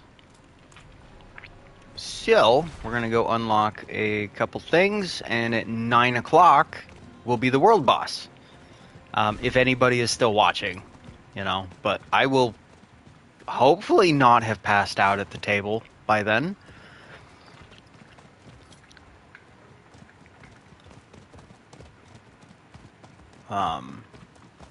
So we'll go check which world boss it is. This will also be the first boss of the season for us. I would appreciate that. My setup is not professional, by the way. In total, I've got my phone going for actually tracking my chat, and in order to make sure that my video is correctly playing, the other screen in the room is showing my video. It's it works. It's not ideal, but it works. And I don't have the capability to multi-stream to multiple services, as I am in fact streaming from my PlayStation, not with a stream card. So, avarice. So, we will get to run that shit. But you remember Greed in D3. Think that, but way cooler. Like, fountain puddles of liquid molten gold erupting from the ground, and just all sorts of cool shit. And we're just rapidly running around getting some stuff. You know what? We'll run Hope's Light real fast, because we got till 9 o'clock.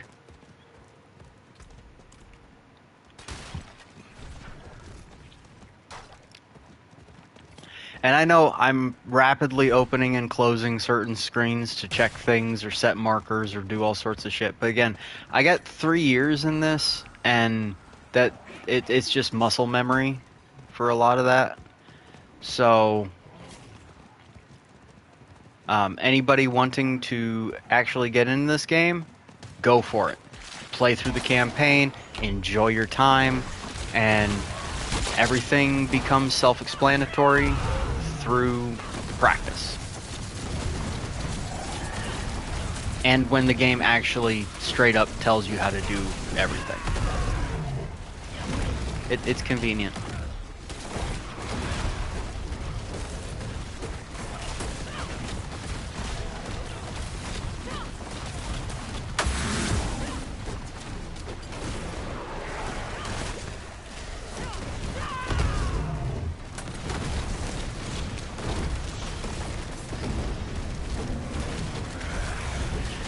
Of course, before the world boss, I may need to go back to town and reset a couple of my aspects on my items. I seem to have mitigated my own damage.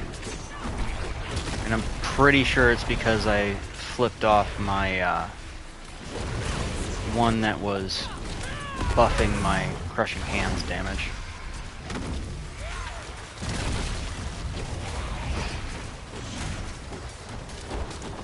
Reklos, the Ether Lord.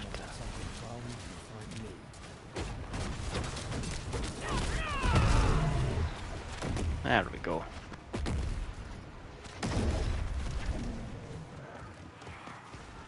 Nine rifts to go.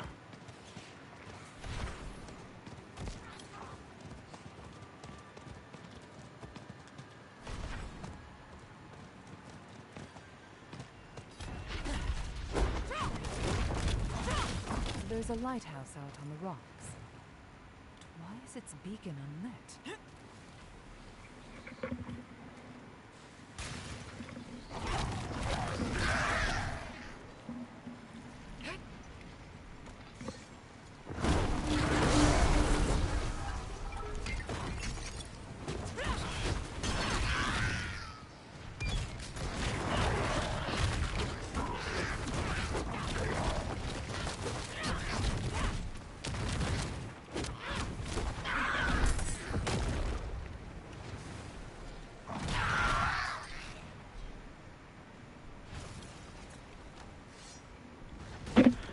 So, strongholds are like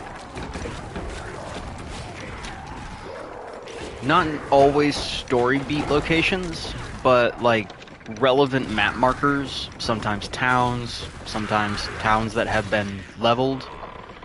In one case, a town that was where every single villager was turned into a pillar of salt by Invader Zim.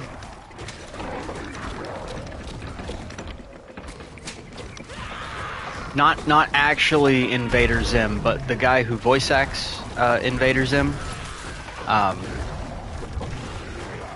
And I know some people would argue, but it's just Invader Zim's voice, and I'm 100% okay with that. 100%. Ooh, a channeling shrine. Here we go. Infinite hands. Throwing.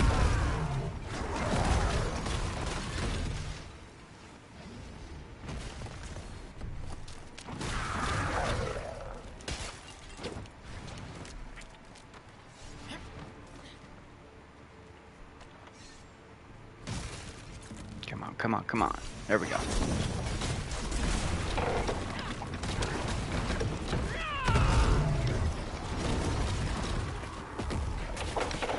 Oh, I ran out of channeling shrine.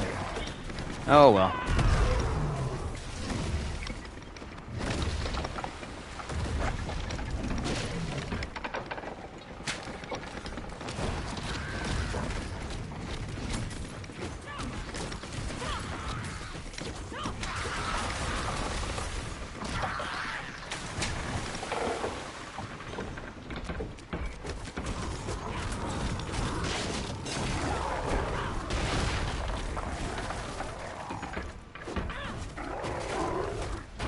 Well, like in this instance, you know, you place the witch, this giant mast moves, and you can traverse over here. There's really only one thing over here, and that is this statue of Lilith.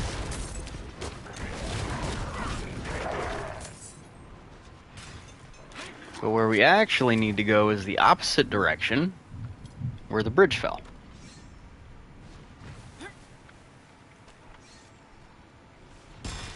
To get to the lighthouse.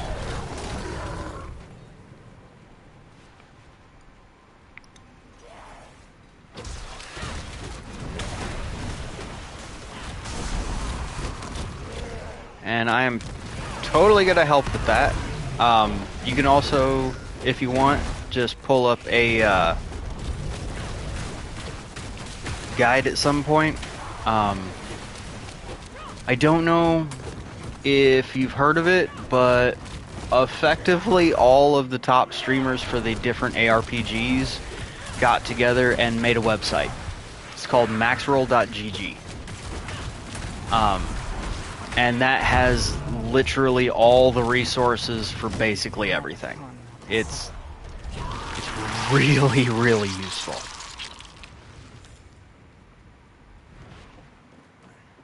Build guides, maps, resource, game mechanics explained, item lists, drop rates for different bosses. The individual bosses, not story bosses, but what do we call them? Not raids, but like the aspects. They all have their own unique drop tables.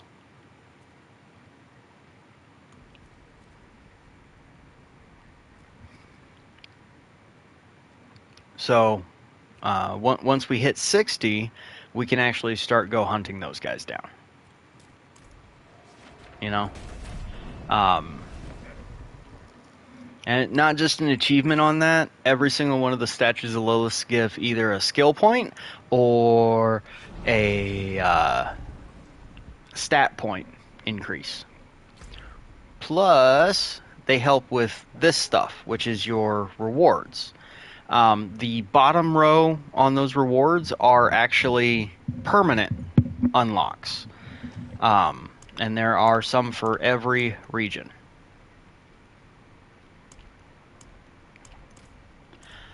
For Vessel of Hatred, we got the Tenets of Akarat, and those are not stat increases. Those are lore markers, actually.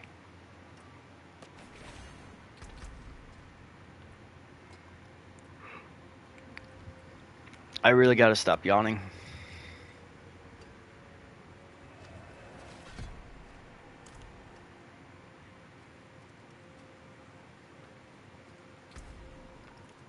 Okay, let's see here. Keep.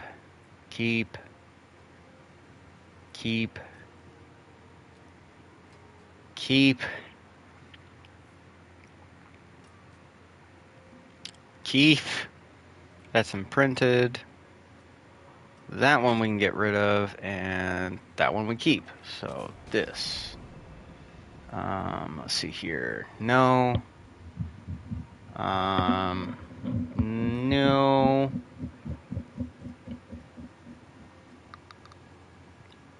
That one would probably be good. Yeah, we'll go with Retribution. Because hitting things with crushing hands knocks them down.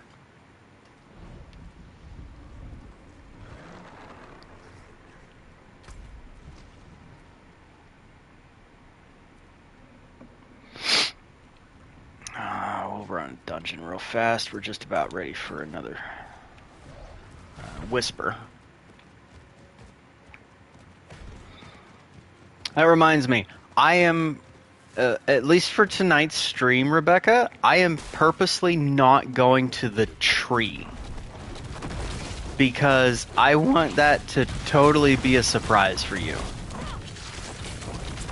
I think when you find the tree, you're going to be not grossed, okay? Because I don't think it'll trigger you. There are things in Sanctuary that are absolutely terrifying in the lore. Like I have a list of video game and anime / fantasy worlds that I would both be okay with going to and not be okay going to. And the world of Sanctuary used to be on the neutral list. And after I found out more of the lore, specifically because of what was revealed in this game, it's definitely on the no list. It's 100% on the nope list now. Okay, that's... And the tree is a big no.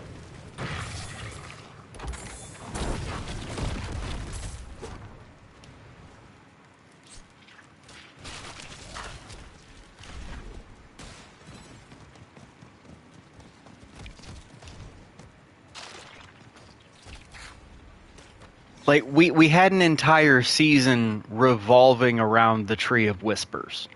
And collecting things to return to the tree because they had escaped. And you know what, O'Brien? You 100% should be. Because that world is terrifying. And not just, hey, we're battling creatures. No. The implication of the intelligence of some of those creatures. Okay? And the fact that some of them are literal gods. That is a truly terrifying world. That's also on my no list. Okay? Like, you know what's on my yes list? Okay. The world of Overlord. Alright? The world of that time I got reincarnated as a slime. Right? You know what's at, like, the top of my no list? Okay? Warhammer. The warp is one of the most terrifying power scales I have ever heard of. Or... the world of ReZero.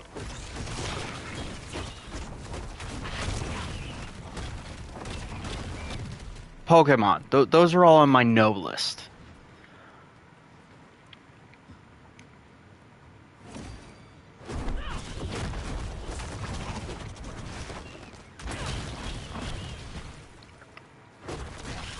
Digimon is actually would be on my yes list.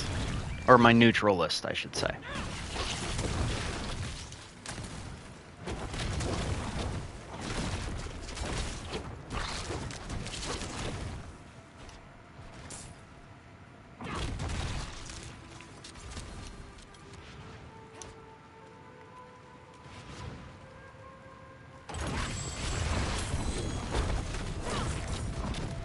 Hey, we got some pants.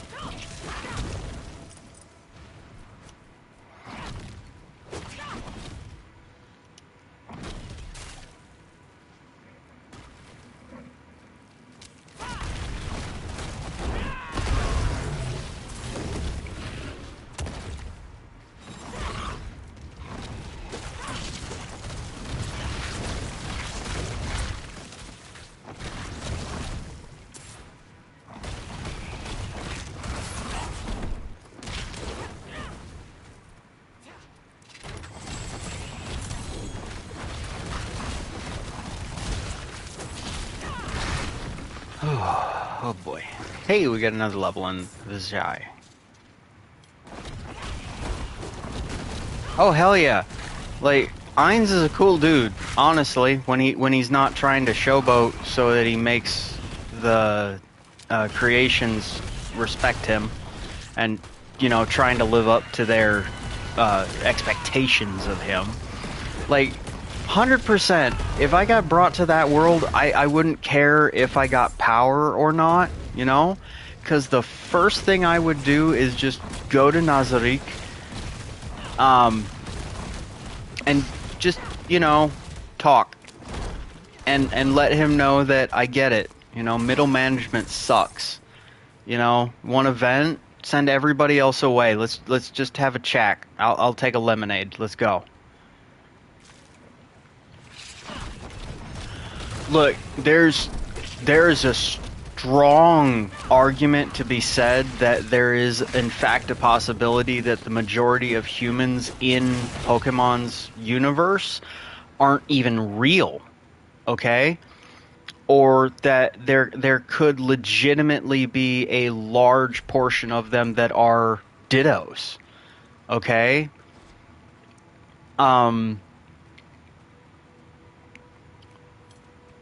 Like,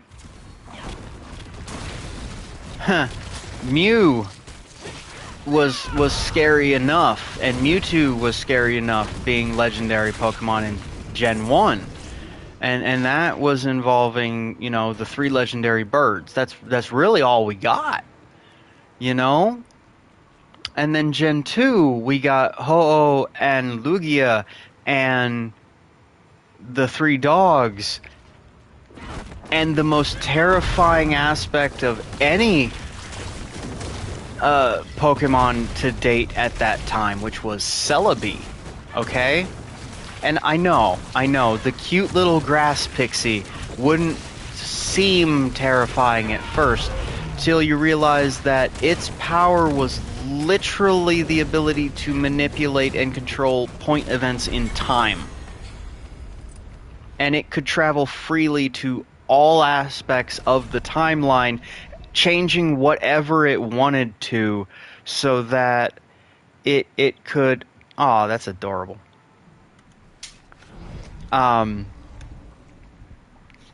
So that it could make things as it wanted them to be. Okay? That's terrifying enough. Then we got Gen 3. And Gen 3 just straight up said, screw it. We have 2 literal gods that just hate each other and want to fight. And that was bad enough. But then Emerald came out, and they're like, hey, you know how we have these 2 that just basically want to kick each other's ass? Well, here's a 3rd one now that's actually responsible for making sure that they don't. Why? Why did you have to make it worse?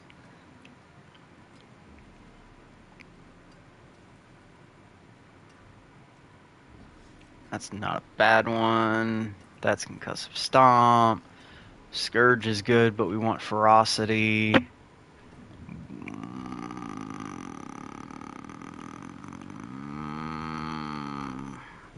That's really good. Plus a bonus on stats, so we'll take that. And we can actually re-roll that one.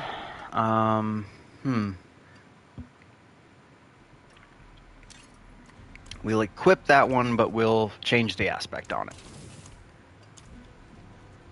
There is magic in all things. Let me show you. And more terrifying than anything else, okay? Consistently in every single Pokemon game, you are a child. You are consistently a child capable of capturing gods. Does everyone understand that? Like, Arceus, Deoxys, fuck, Celebi, right? And more terrifying is that the level of the objective level of power that these things command, and it becomes effectively more terrifying when you realize that they're basically just letting it happen, right? They're letting it happen because who knows? Maybe they're just bored.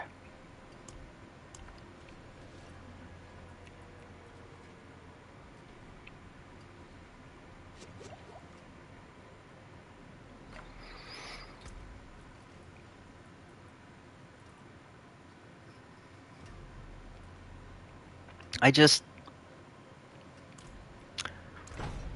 the level of no in that universe.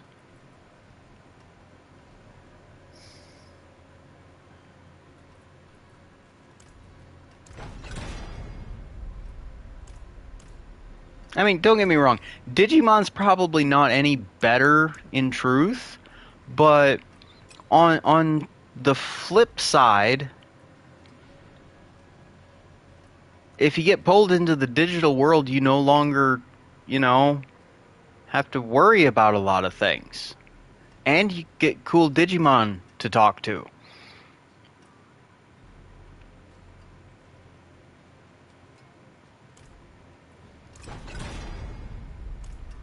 My hammer sings. I forge more than horseshoes and nails. What do you need?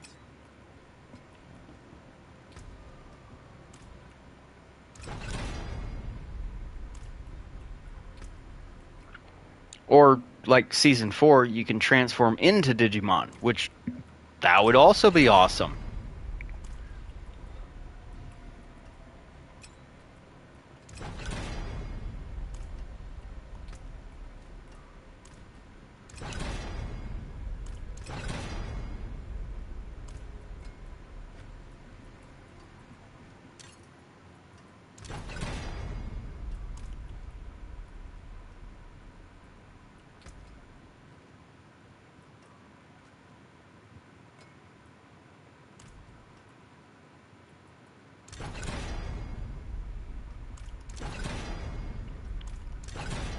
Our viewers are dropping like flies. Oh well. Have a good night, everybody. Hope you sleep well.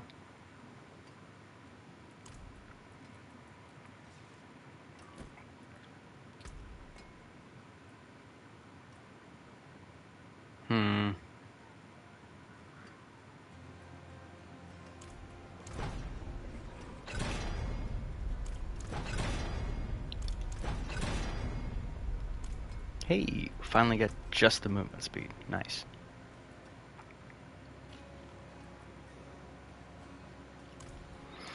We want crushing hand size, and we got a max crushing hand size on the first roll. Perfect.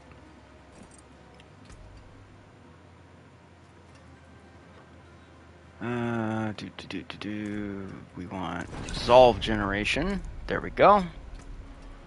And we want crushing hand size. Again, first roll, perfect.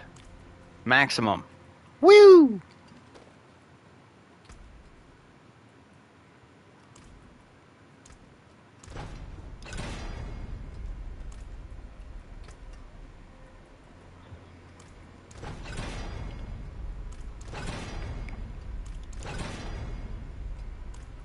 We'll take it. Not perfect, but we got 2 perfects on those.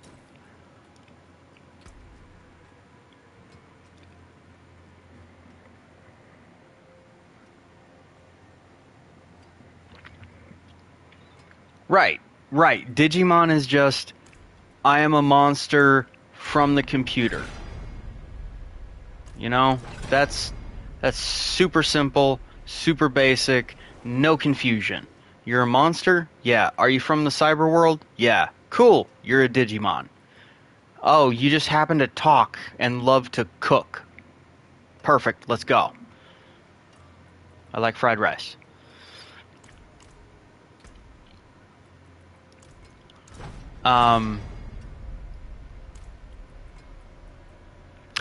Oh, here's a good one. Here's a great one, okay? One of my top death battles that I like is the Mega Man death battle. Okay? That is Mega Man Classic versus Mega Man X versus Mega Man Volnut from Legend versus EXE versus Star Force, right? Now, of those 5, there's only 2 that I would in any way, shape, or form consider as maybe decent to go live in. One significantly more than the other, right? So it's not it's not the robot version. No, the Mega Man into X into Legends. No, that timeline is totally screwed. That is just war on war on war on humanity actually gets wiped out. Okay? Humanity gets wiped out and replaced by what are then called carbons, which are pseudo-humans made to effectively you know, keep the world inhabited, which that's terrifying enough. But no, let's go to the EXE side. Yeah, yeah, okay. That timeline actually ended out really well. You know, surprising, but that timeline actually ended up pretty damn well. So I would totally be fine with going, and chilling in AC/DC town, meeting Lan. That'd be awesome. And to a lesser degree, Star Force's timeline would also be, acceptable, because he won. He won.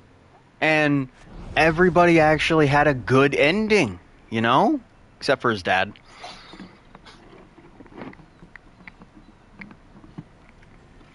But, that was a timeline that actually ended out good. But no, not the robot version. Because what happened at the end of Mega Man's story? Oh yeah, Wily escaped and created Zero. Zero's cool. Don't get me wrong. Zero's awesome. But then Light had to retire X or retire Mega Man and made X, which at first is like, cool, robots with actual artificial intelligence capable of conscious thought and reasoning and philosophical discussion. That's awesome. Till Zero woke up and the virus got released and integrated into Sigma, morphing it into the Sigma virus. Which started a literal 1,000 years of war that ended with all of humanity, literally all of humanity, being erased through that timeline, being replaced on the planet by human copies called carbons. And the last living human on board the spaceship that humanity had escaped to effectively at one point said, you know what? Unalive me, Mega Man, because humanity is finished and I want to give the carbons, what little happiness they can have. And then that we never got a conclusion because Capcom said, screw it, we don't think we'll make enough money, I guess. Because Legends 3 got canceled. And every single time we've had a fan project try to make something awesome out of it, like, there was a dude who literally remade, like, half of Mega Man Legends in Unreal Engine 3. Like, actually was coding it himself. And then when he got close to finishing, like, the halfway point, if I remember correctly, Capcom was like, yeah, no, and shut down the entire project. And I don't usually badmouth Capcom, because I really love Resident Evil, okay? But, and Mega Man. I've literally played every single Mega Man game to date that I have been able to get my hands on.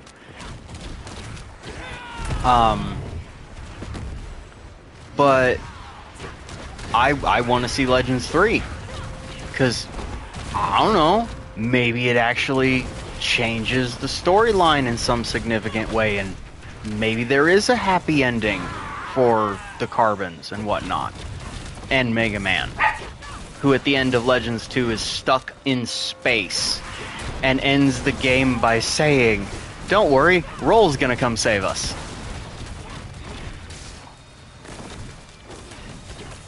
Yeah, that worked out.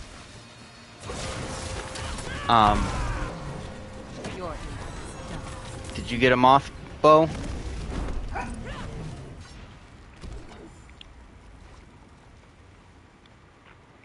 By the way, for anybody who is watching this, and I'm sorry for spoilers, but I do lore deep dives. I really do.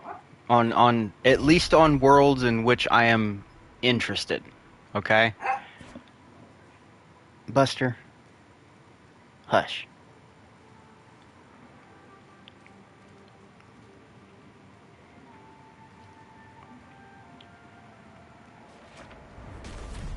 Oh boy.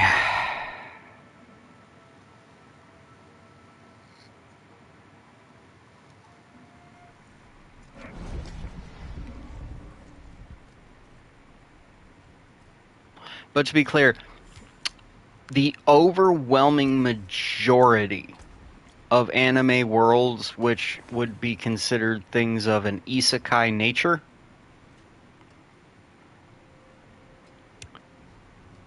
definitely would have to be a hard pass.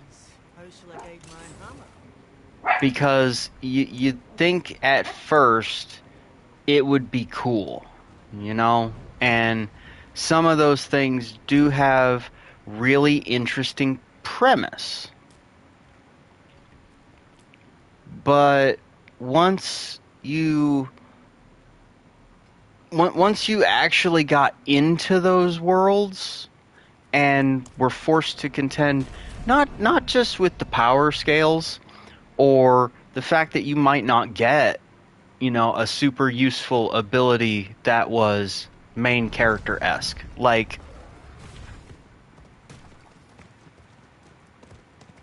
oh, Arifureta.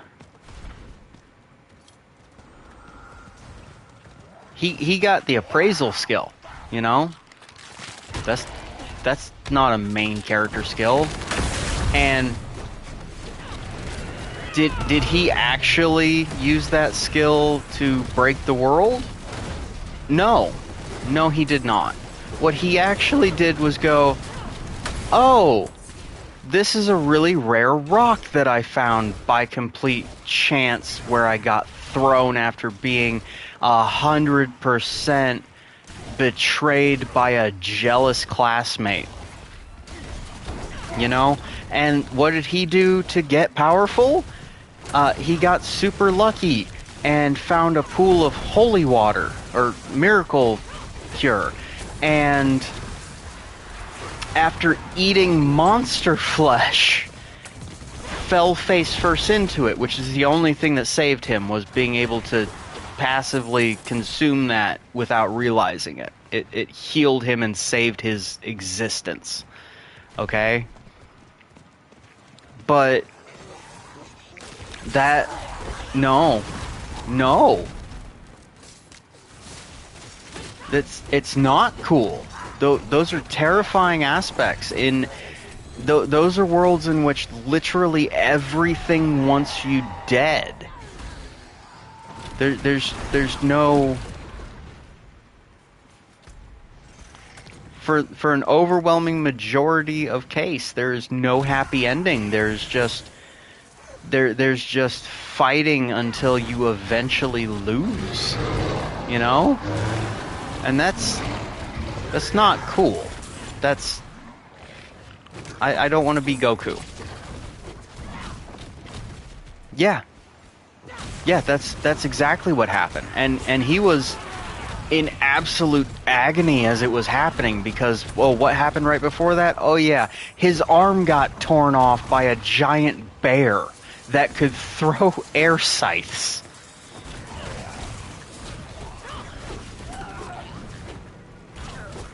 And, oh yeah, what did he do in response? He made guns. Because he said, I don't want to punch things in the face. He could. He 100% could. But he just made guns. Which was cool either way. You know, he actually did apply scientific knowledge to things. That I can give full props on. But he said, screw your melee weapons, and made guns. Because if nothing can hit you, and you can find its weak point, everything dies. That's, you know, yeah. But, like, if you went to the slime worlds, right? Okay. That world exists on the premise that if you apply yourself, you can, in fact, earn power. Right? My hammer sings And whatever you apply yourself to determines how much power you garner. Which can make a huge difference, right? There's power in But these on the flip side, flip side, color um,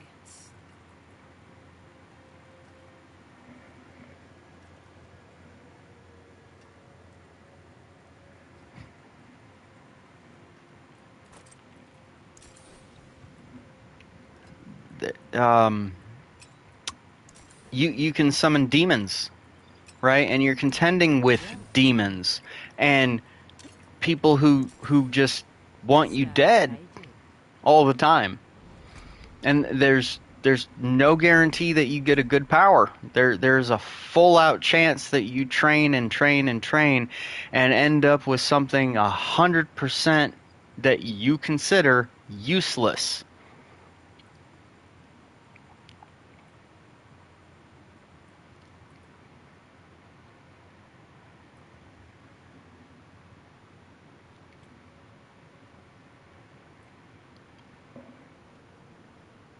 It's a quarterstaff.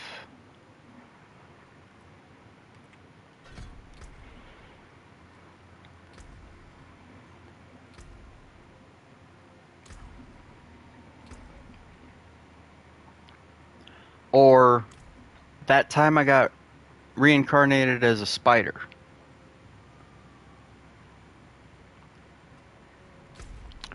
She's cool, right? Spider's cool, but not not not a world I would want to go to either, because the lore implications of that world are also absolutely terrifying, because the literal gods that control that reality have made it so that the more abilities that people garner, the more power is spread out amongst the populations, regardless of race. The weaker reality's walls become. And at some point, if enough abilities have been earned by enough different beings, that entire reality collapses. And that's what that world's creator kind of wants to happen, because it's trying to die. And the only way it has figured out it might be able to do that is by literally erasing its own existence through the end of its own universe. Greetings.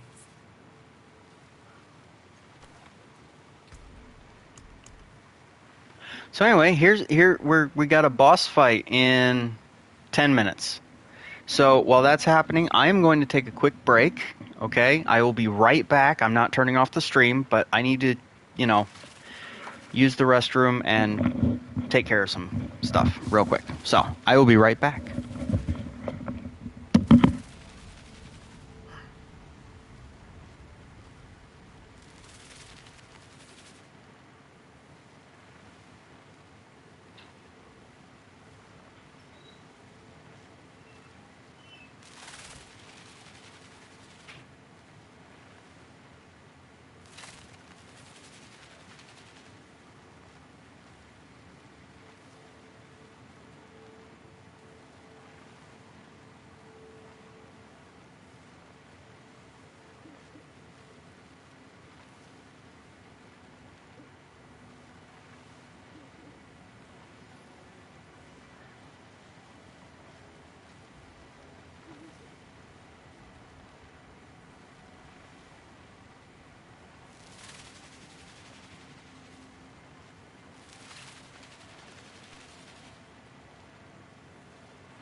Hello.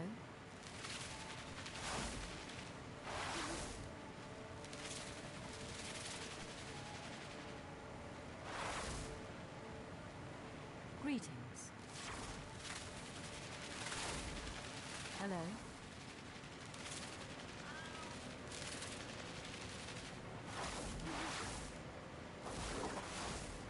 Hello. Greetings.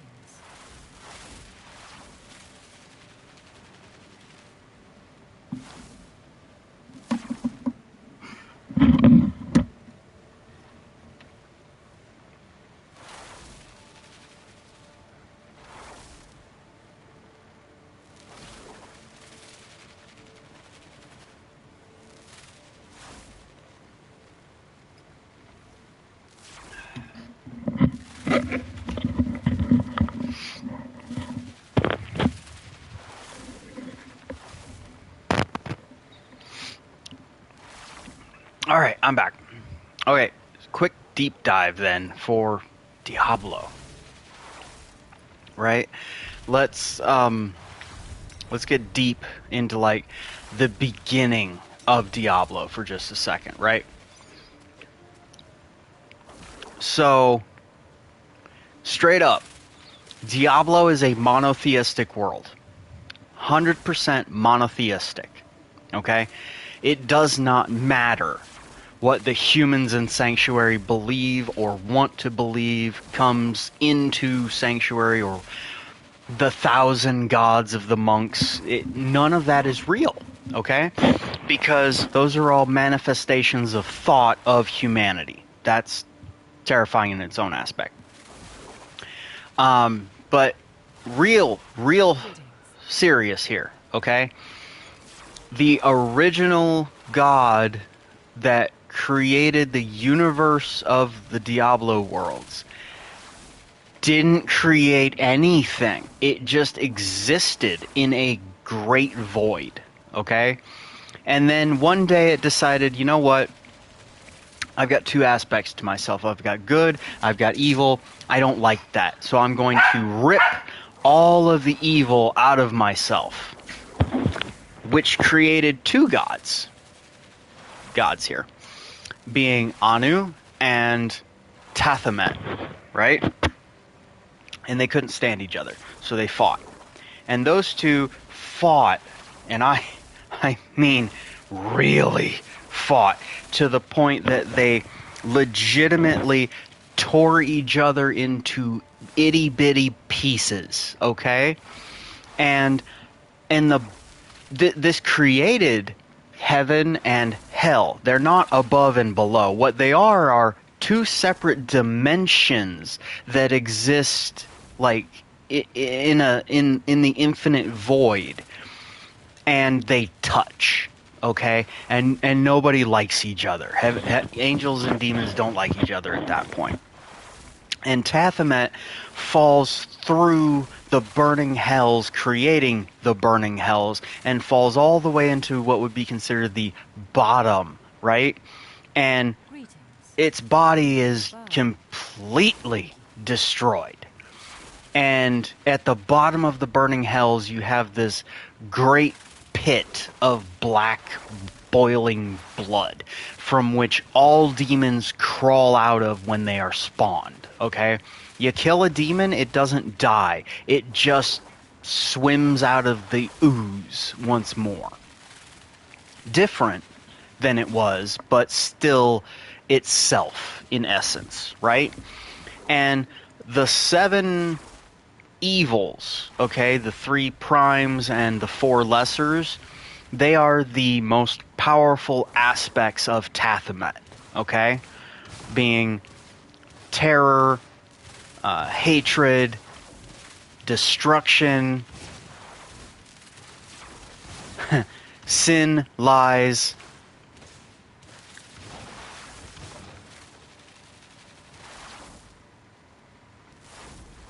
I'm forgetting stuff because I'm getting them ahead of myself. But you know, you got the 7 evils, right? Diablo, Mephisto, Bel, Belial, Asmodan, Duriel, and Anduriel. On the flip side, you have the high heavens, right?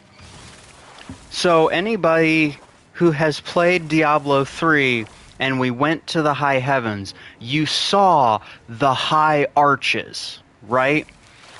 The birthplace of all angels, because when an angel is born, the heavens resonate and sing a melodious song which summons forth the angelic spirit from the high arches in the high heavens.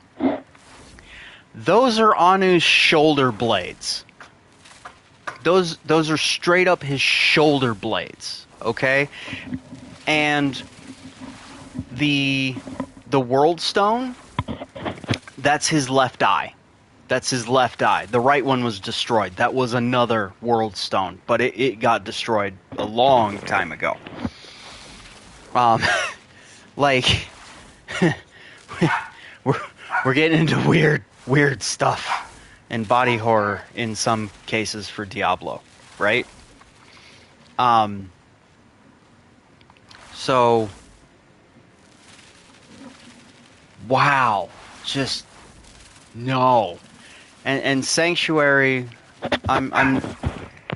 this isn't really spoiling so much because it's been touched on in most of the games and lore, is that a bunch of demons and a bunch of angels, not top people at first, were in the middle of fighting in the fields of eternity and said, this is stupid. We just keep killing each other. We keep coming back. So screw it. You want to go have dinner? And then Lilith and Inarius were like, yeah, sure, why not? And they stopped fighting too, without telling anyone. And then they gave birth to humanity. And the first human? Yeah, Rathma. Rathma.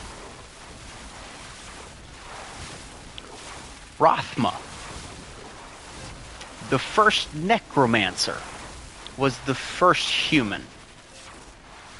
And was so powerful that Inarius decided that humanity had to be nerfed just in case they ever decided to obliterate and erase the high heavens and the burning hells. He couldn't take a chance that only one would get destroyed at a time. He had to make sure it just couldn't happen. Wow, that ended well for him. For everybody, you know? But, yeah, here we go. Avarice. The Ghost Kissed.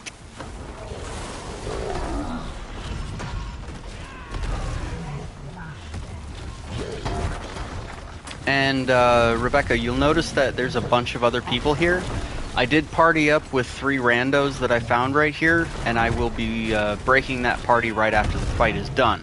Specifically because all loot is instanced, and when you're in a party of 4, you get maximum experience and... Oh, gotta get out of that puddle. He just threw up gold, yes. And those coins hurt you. You get maximum or experience multipliers and loot multipliers for being in a full party.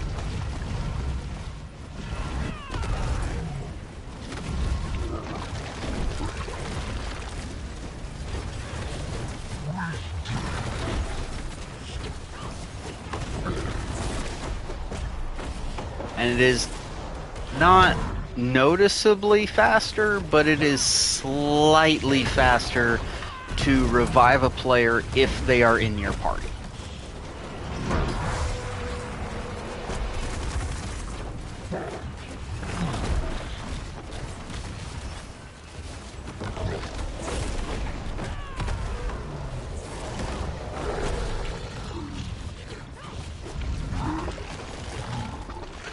Though since world bosses level scale based upon the difficulty that you're in, like all the players that you see around right here, the ones with the blue names are in the party. The ones with the green names, for those who are not colorblind,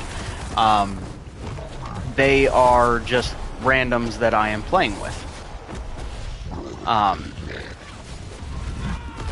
If we were in a higher difficulty or a lower difficulty, we would be seeing an entirely different set of people, because the world boss itself is instanced per difficulty level. And you cannot, unfortunately, super quick kill it in one difficulty, warp to town, change difficulty, then come back. Whatever difficulty you're fighting the world boss in, it will lock you out of fighting it in another difficulty level.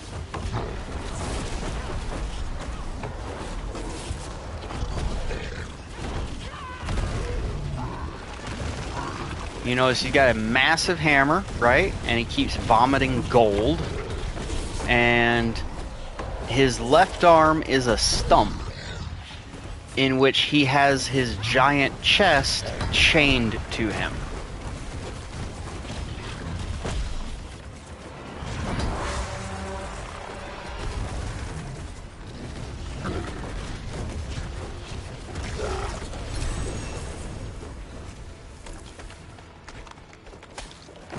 So we get all this cool stuff, right? And then we get to attack the treasure chest, which pops out a whole hell of a lot more stuff. Thank you. I appreciate that.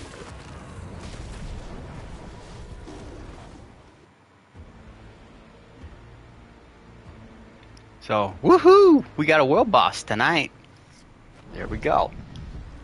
And, yeah, then we leave the party, because we do not need to be in party.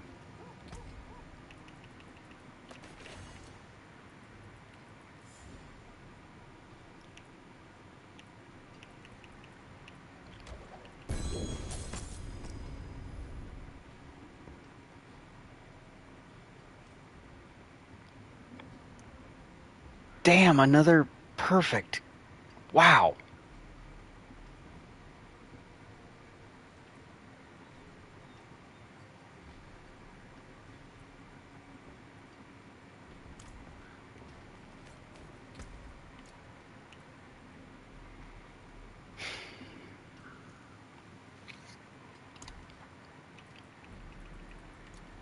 Oh boy, oh boy, oh boy.